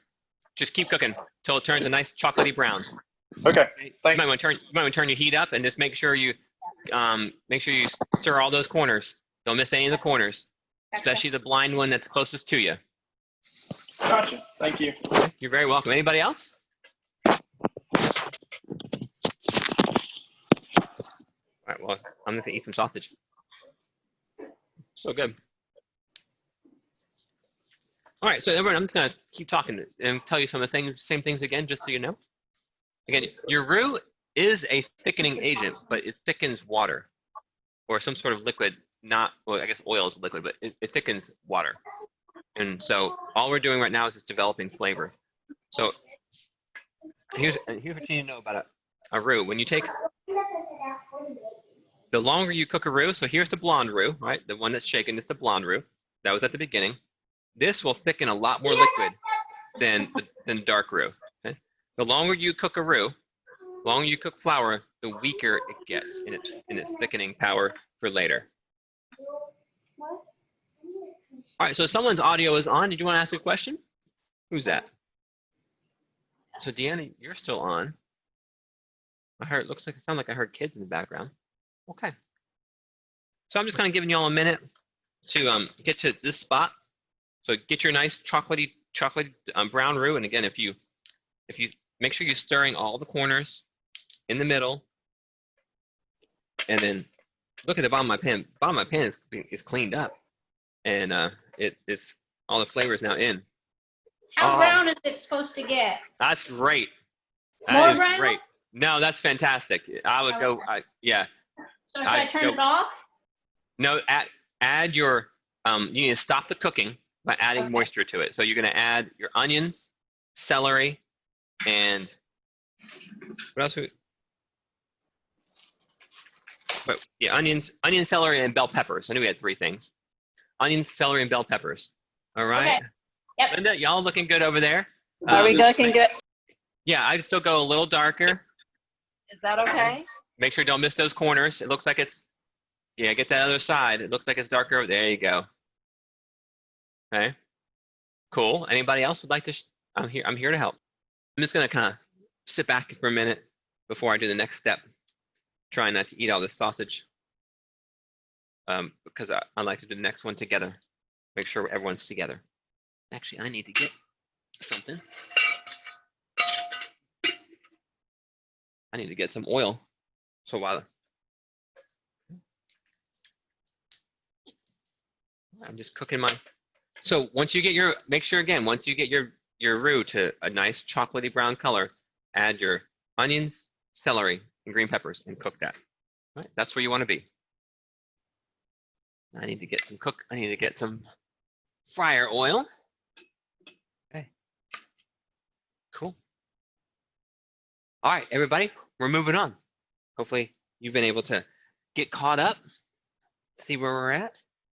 Oh, I don't know what it smells like in your house, but it should smell exactly like it does in my house right now, and it smells really good. All right. All right.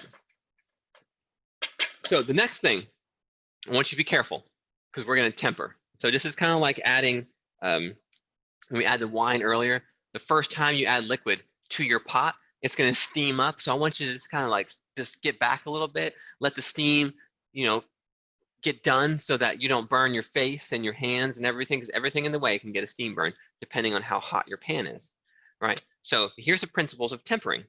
Tempering, you use this for making custards and ice cream, to making sauces like hollandaise, to making gumbo. So this is where you learn your next cooking principles. We learn how to saute, sear things, learn how to make, roux.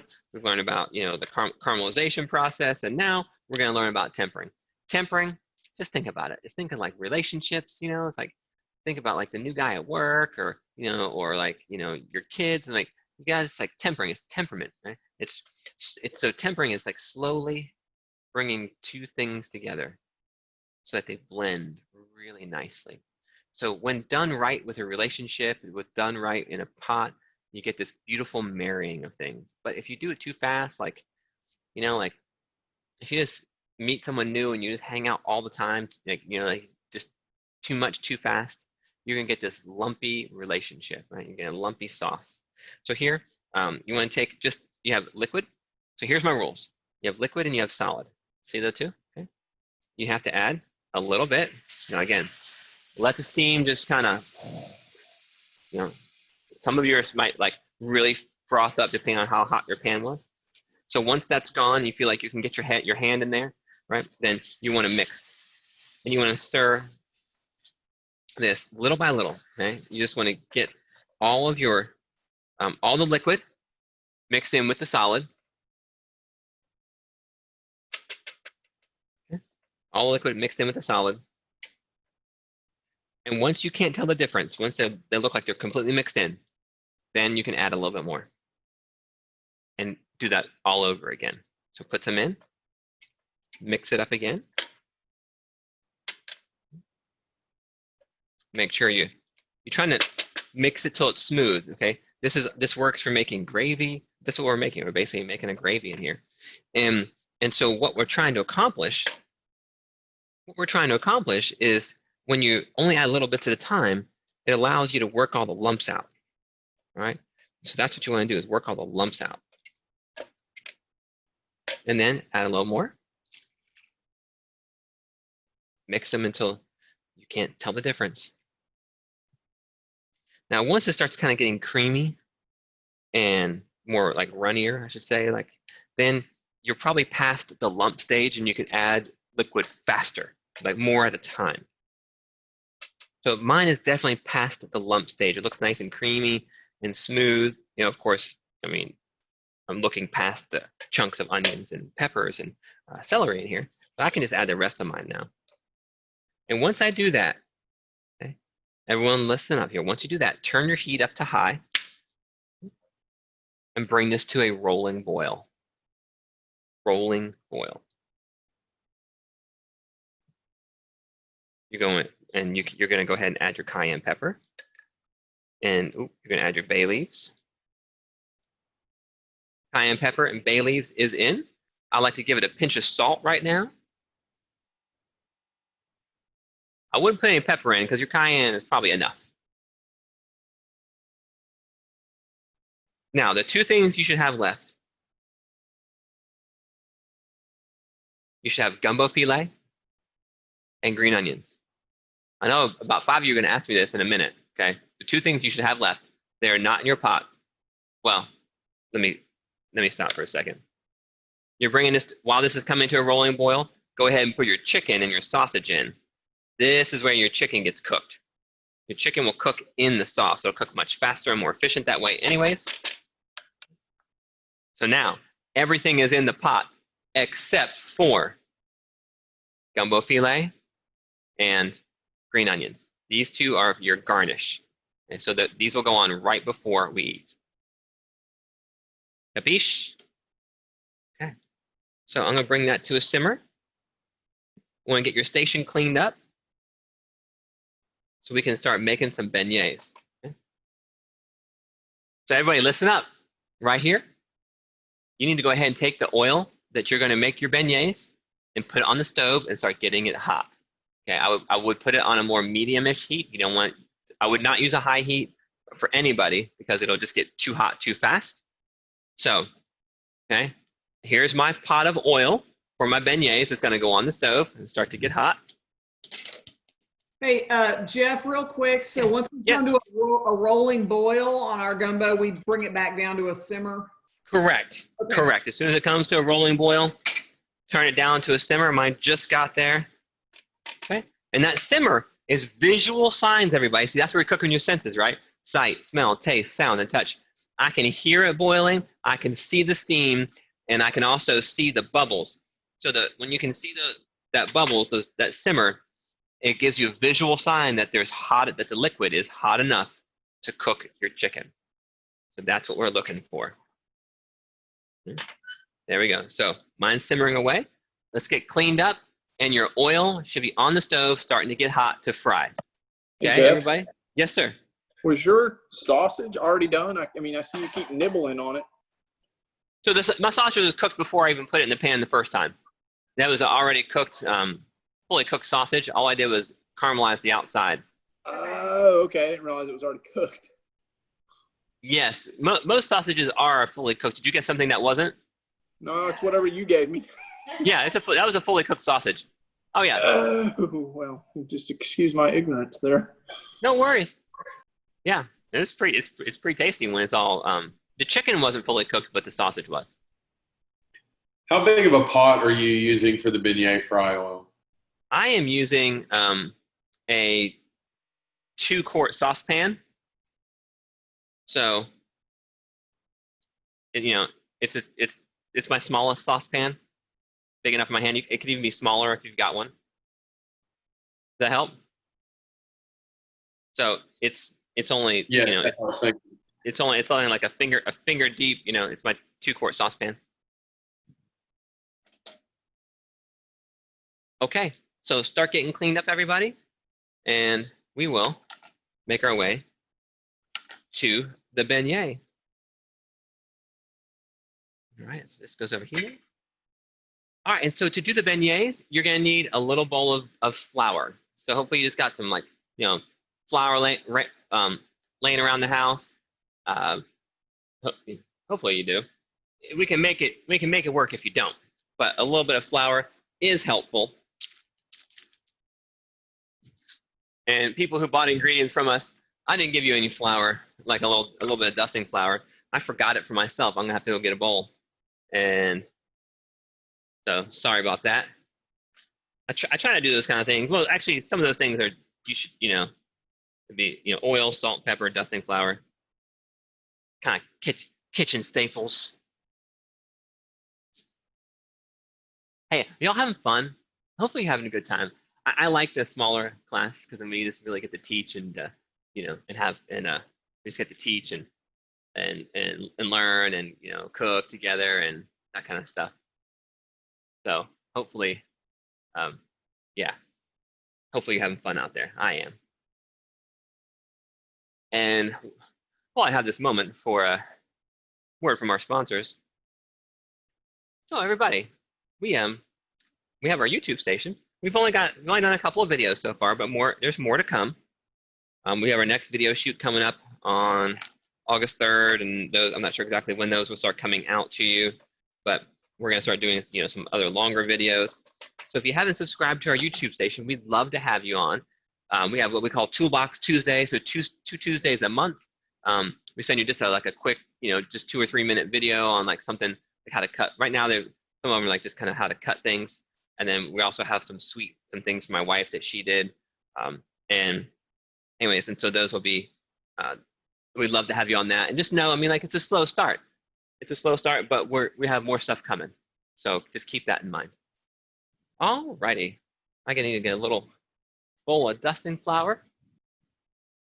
So here's my bowl of dusting flour. Got it.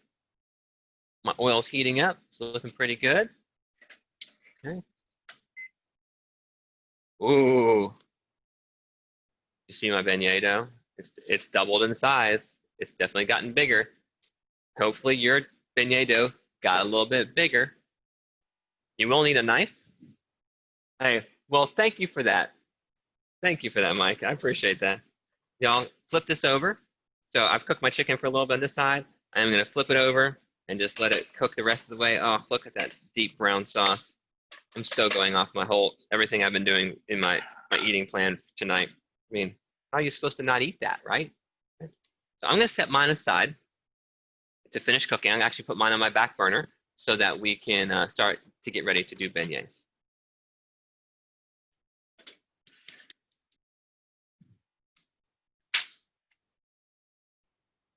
All right, you ready?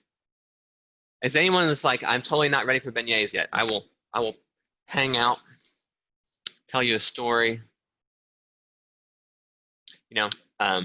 While you're trying, let me know in the chat room, and I'll tell you a story while you're trying to tell me how you're doing.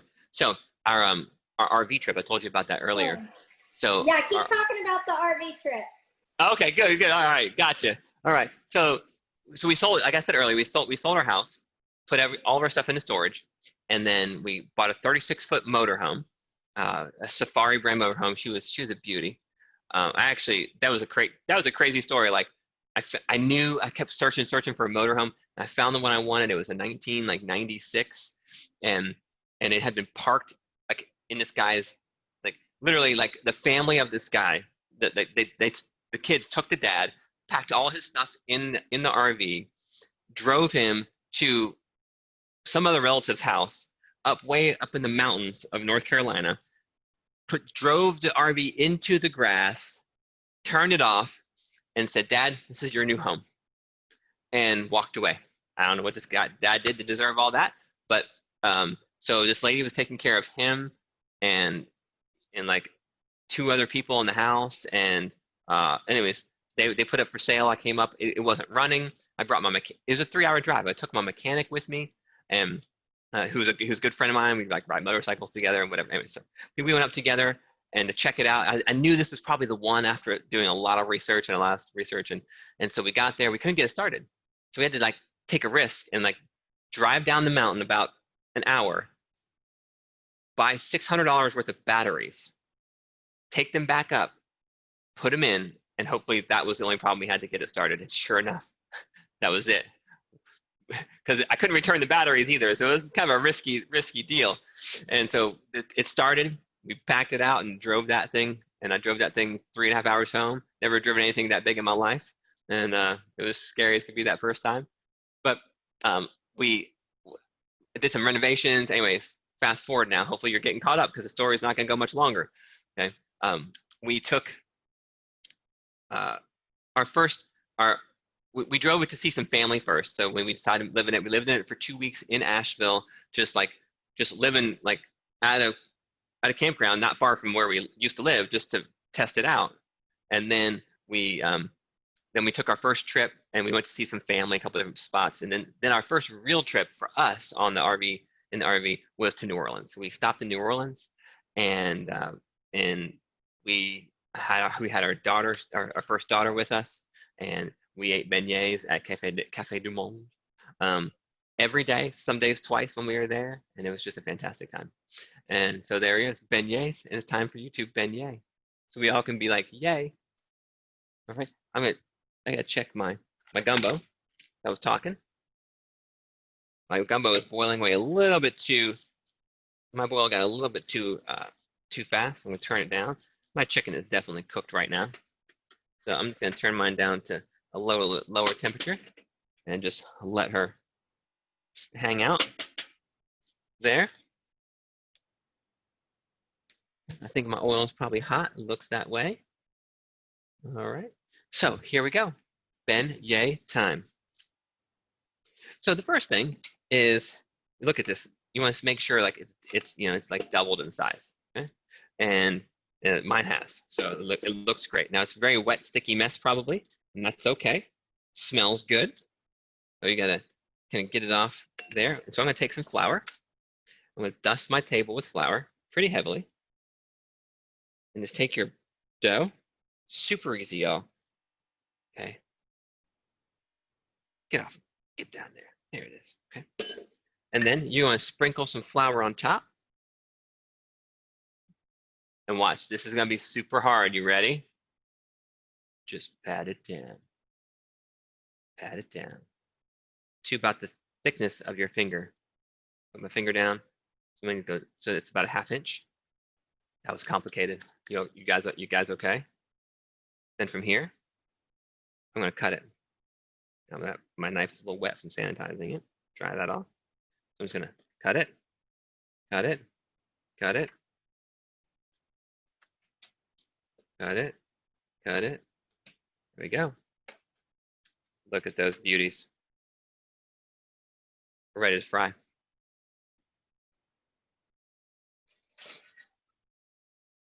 So I've got hot oil here. Definitely hot, smoking a little bit.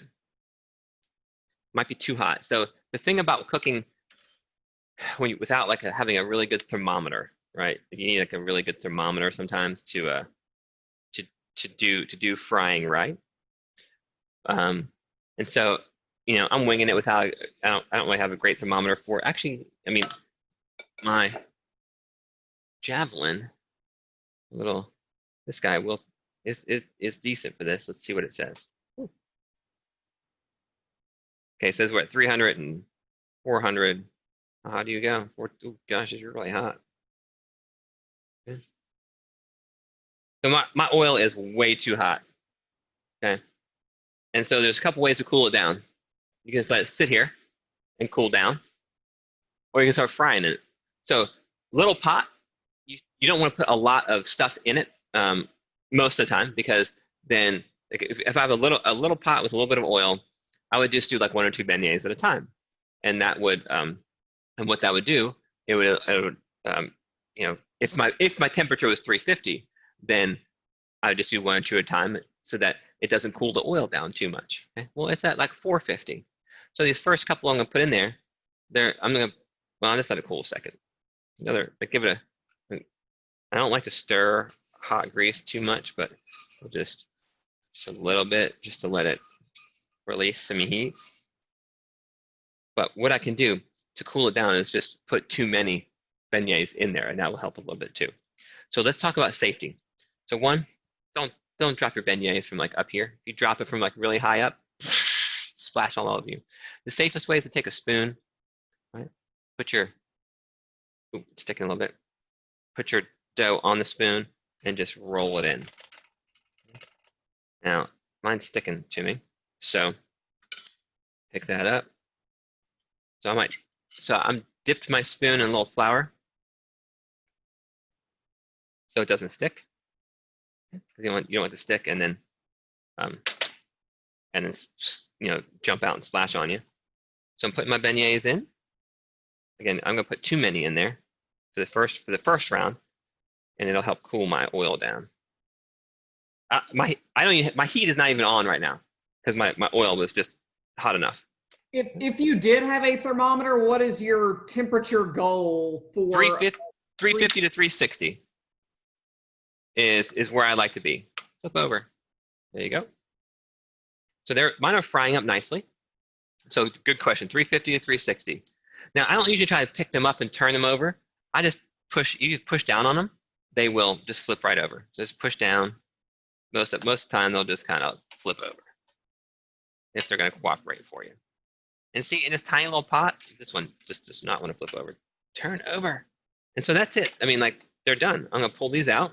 I have a plate with a paper towel on it. I'm going to put them on there. They puff, golden brown, and you are done little beignets. Now, I bet you my oil temperature has dropped quite a bit. I probably have to turn my heat back on. Cooking in a small pot, they just absorb a ton of heat. Yeah. So I'm actually at 350 degrees right now. So that little bit of frying, I lost almost 100 degrees with just those couple of beignets. So a deep fryer definitely is the deep fryer definitely is great to have if you have a little fry daddy or something. But I do this all the time, just in a pot. Okay. I'm gonna fry some more. Yeah, see how I dipped my spoon in there? Shake off the extra. That just keeps them from sticking to your spoon. It does tear up your oil a little bit more, but such is life. I'd rather be safe and have less, and wear my oil out faster. I'll do a few less this time around since my oil temperature is now in the right spot. Okay, my gumbo is done. I'm turning my gumbo off before I forget about it and have no sauce left. Don't do that, okay? So look at golden brown, flip it around. Look at that, just flip them right over.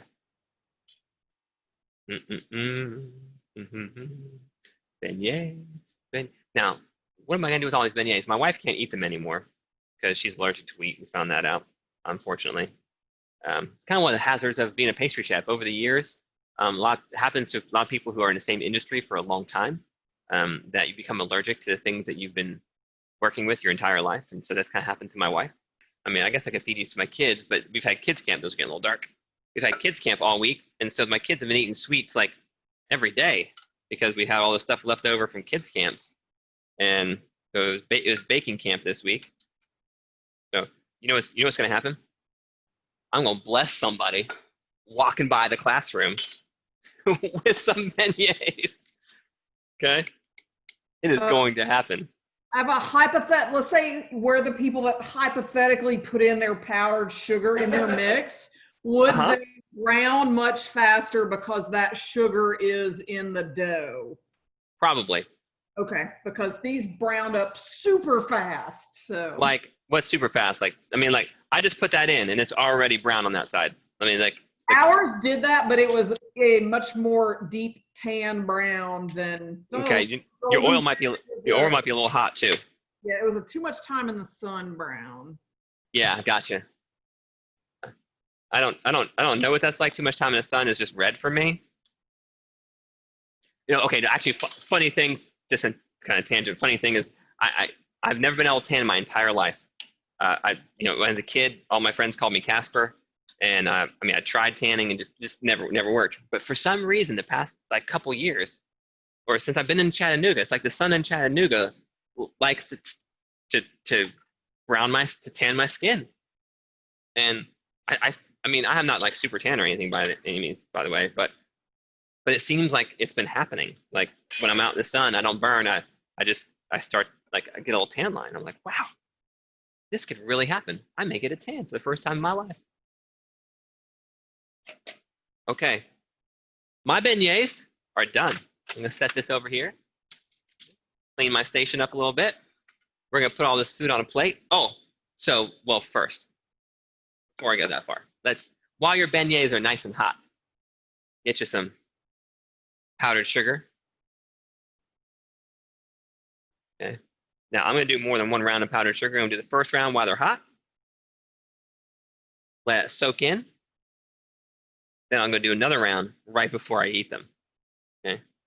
So a little powdered sugar dusting. And then I'll set this aside and we'll do it again. Okay, there we go. All right, y'all. Grab you a plate for your gumbo because it's about ready. Or a bowl. If you're a bowl kind of person, you can do a bowl. I'm gonna be a plate person today. See how easy that was? Now, everybody, I want to see your stuff. Okay, we're gonna start putting things on a plate. I want to see how your beignets turned out. I want to see your gumbo, how it turned out. So you're welcome to just go ahead and start turning on your video when you're ready and you get stuff on a plate, because I want to see it. And we worked hard tonight, so let's do this together, okay? All right, just get it cleaned up. And I'll Yeah, I show have you. a question. Yeah, Judy. I didn't do anything with my green onion or the gumbo. I know. Fillet. Oh, So did I. okay. What do we do with that? You're about to find out. Oh, okay. So it's just funny. I wish it was vanilla. Have you taken any baking classes? Yes. You know how everyone asks like, when do I add the Uh-huh. vanilla? You know, it's like it's When- become like this joke. Yeah. So there you Yeah. go. Yeah. Uh-huh. Yeah, Yeah. I was in one of those. Yeah. Yeah. Everyone in Mark's baking classes, a lot of times you add the vanilla later, or something like that, or like the lemon juice or something. And so everyone's always asking like, hey, when do we add the vanilla? When do we add the vanilla? Like, just wait a second. Just wait, and I'll show you. You haven't missed a thing. But this is gumbo filet, and all right. So here's my gumbo. All right, Judy, it's on now. Okay. So you ready? Yep. There's my gumbo. Okay. The filet powder. So everybody, what I'd love you to do is grab a spoon, okay? Grab a spoon and take a taste of your gumbo just right now, without the gumbo filet in there, right? Just take a taste. Good. And then I want you to add your filet powder. Okay? Filet powder is the same root that they make root beer with. It's the sassafras root. It's ground sassafras root. And so I want you to taste it before, and then add your filet powder and your green onions, and then taste it again. And just so you can see the difference it brings. Okay. Oh, now your green. Oh, I didn't want to put all my green. I was gonna sprinkle some green onions on top of my gumbo, and I just dumped them all in. So, oops. It just happened. Now, you could shred up your chicken if you want to. You can break it up in pieces if you want to. Okay, you don't have to. You can leave it as a whole piece. We in class, we typically keep it as a whole piece just because. And so here's my plate.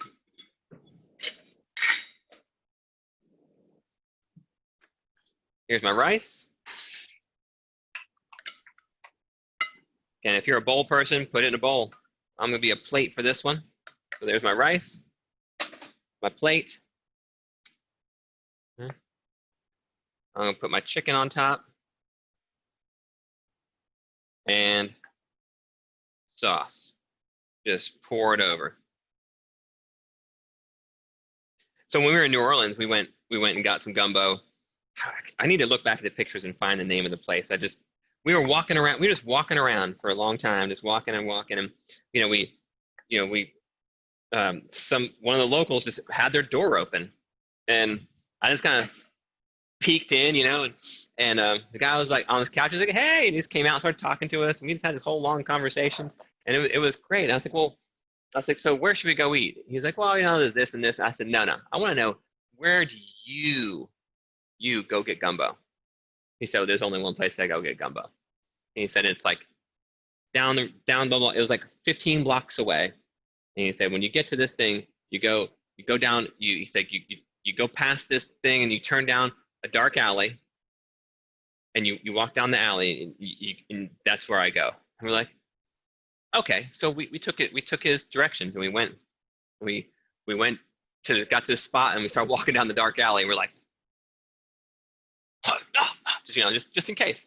And then all of a sudden, some light starts to show up, and there's a big sign. I started trying to picture like what the sign was, but there's this big sign, and we went in, and we went to the counter. And we started ordering, and you could everyone in this little place was a local, and the owner came out and sat with us and was like,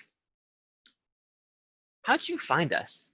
He was like surprised that some definitely foreign people to him had found him and eaten and gotten some of his gumbo. And I said, you know, one of your neighbors 15 blocks away told us about it, and it was absolutely worth it. All right, so everybody, let me see what you got. I see a picture at Deanna's house. So it looks like their gumbo filet there. I see some beignets and stuff looking great at Judy's house. Excellent. Anyone else want to share some stuff? Hey, it looks good. We should eat, y'all. All right. Caleb, oh, I see a little bit, almost. There you go. Oh, that looks like a nice dark roux, Caleb. Y'all look like you rocked the house. Oh, there you go. Show off those beignets. Look at that. Fantastic. Now dust some powdered sugar on those if you got it. All right, whose is this one? Let's see. That is, oh, Deanna, I see your gumbo looks fantastic. Everybody looking good. Who's down at the bottom? Oh, Jennifer. Yeah, I see a little bit. I can only see half your bowl. There, I can see the whole thing. Yeah, yours definitely. Yours looks good. Yours is a little bit runnier than mine. So if you like it runny, I mean, that's fine. There's nothing wrong with it. But if you want it thicker, just cook it a little longer. And everybody, your gumbo will get better tomorrow when you reheat it. It's just the flavors blend together. Okay. But so Jennifer, it looks great. It's just I'm letting you know that you're gonna have some personal preference range in your thickness. All right. Oh, are you putting chocolate sauce on those beignets? Who is that? Deanna? Oh yeah. Put some. I hear you. Some chocolate sauce. All right. Who's got this thick gumbo? Michael, you got a nice, dark, rich, thick gumbo. Love it. All right. Well, get you a fork and just dig into this thing, and let's taste it. That chicken thigh is definitely cooked.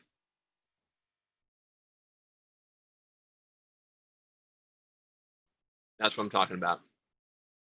That is so good. And there's just something special about, okay, I don't know if you are the same as me, but there's something like amazing about like taco beef, you know, like ground beef with like taco seasoning on it. And when you mix it with lettuce, like shredded iceberg and tomatoes and a little cheese, there's just something about that combination. It's amazing. And gumbo is the same way, like gumbo with rice. Like, you know, when you get it all together in the sauce, it's just amazing. Like, gumbo is good, but if you're not eating it with a little bit of rice, it's just not the same. I'm gonna have trouble not eating all this right now. One more bite, and then we'll talk. So here's my beignets. Here's my gumbo. So good. Here's my second round of powdered sugar on that. Oh, gotta love it. Well, everybody, I've had a wonderful time tonight, an absolutely wonderful time cooking with you. So please, if you want to, I'll stay on for another couple minutes here, you know, and answer questions if you've got it. Let's do some eating together. Everybody, if you want to eat together, just bring your video up, turn your volume on, and then we can just eat together, hang out together. Look at them beignets, Caleb. Nice, covered in powdered sugar. Hey, now be careful when you eat your beignets. Don't breathe when you bring it to your mouth. It happens to all of us. You either snort in the powdered sugar or you blow it out all over the place. So you have to almost stop your breathing for a second. And take a bite. Okay? There you go. Nice over there at the Linda house. All right.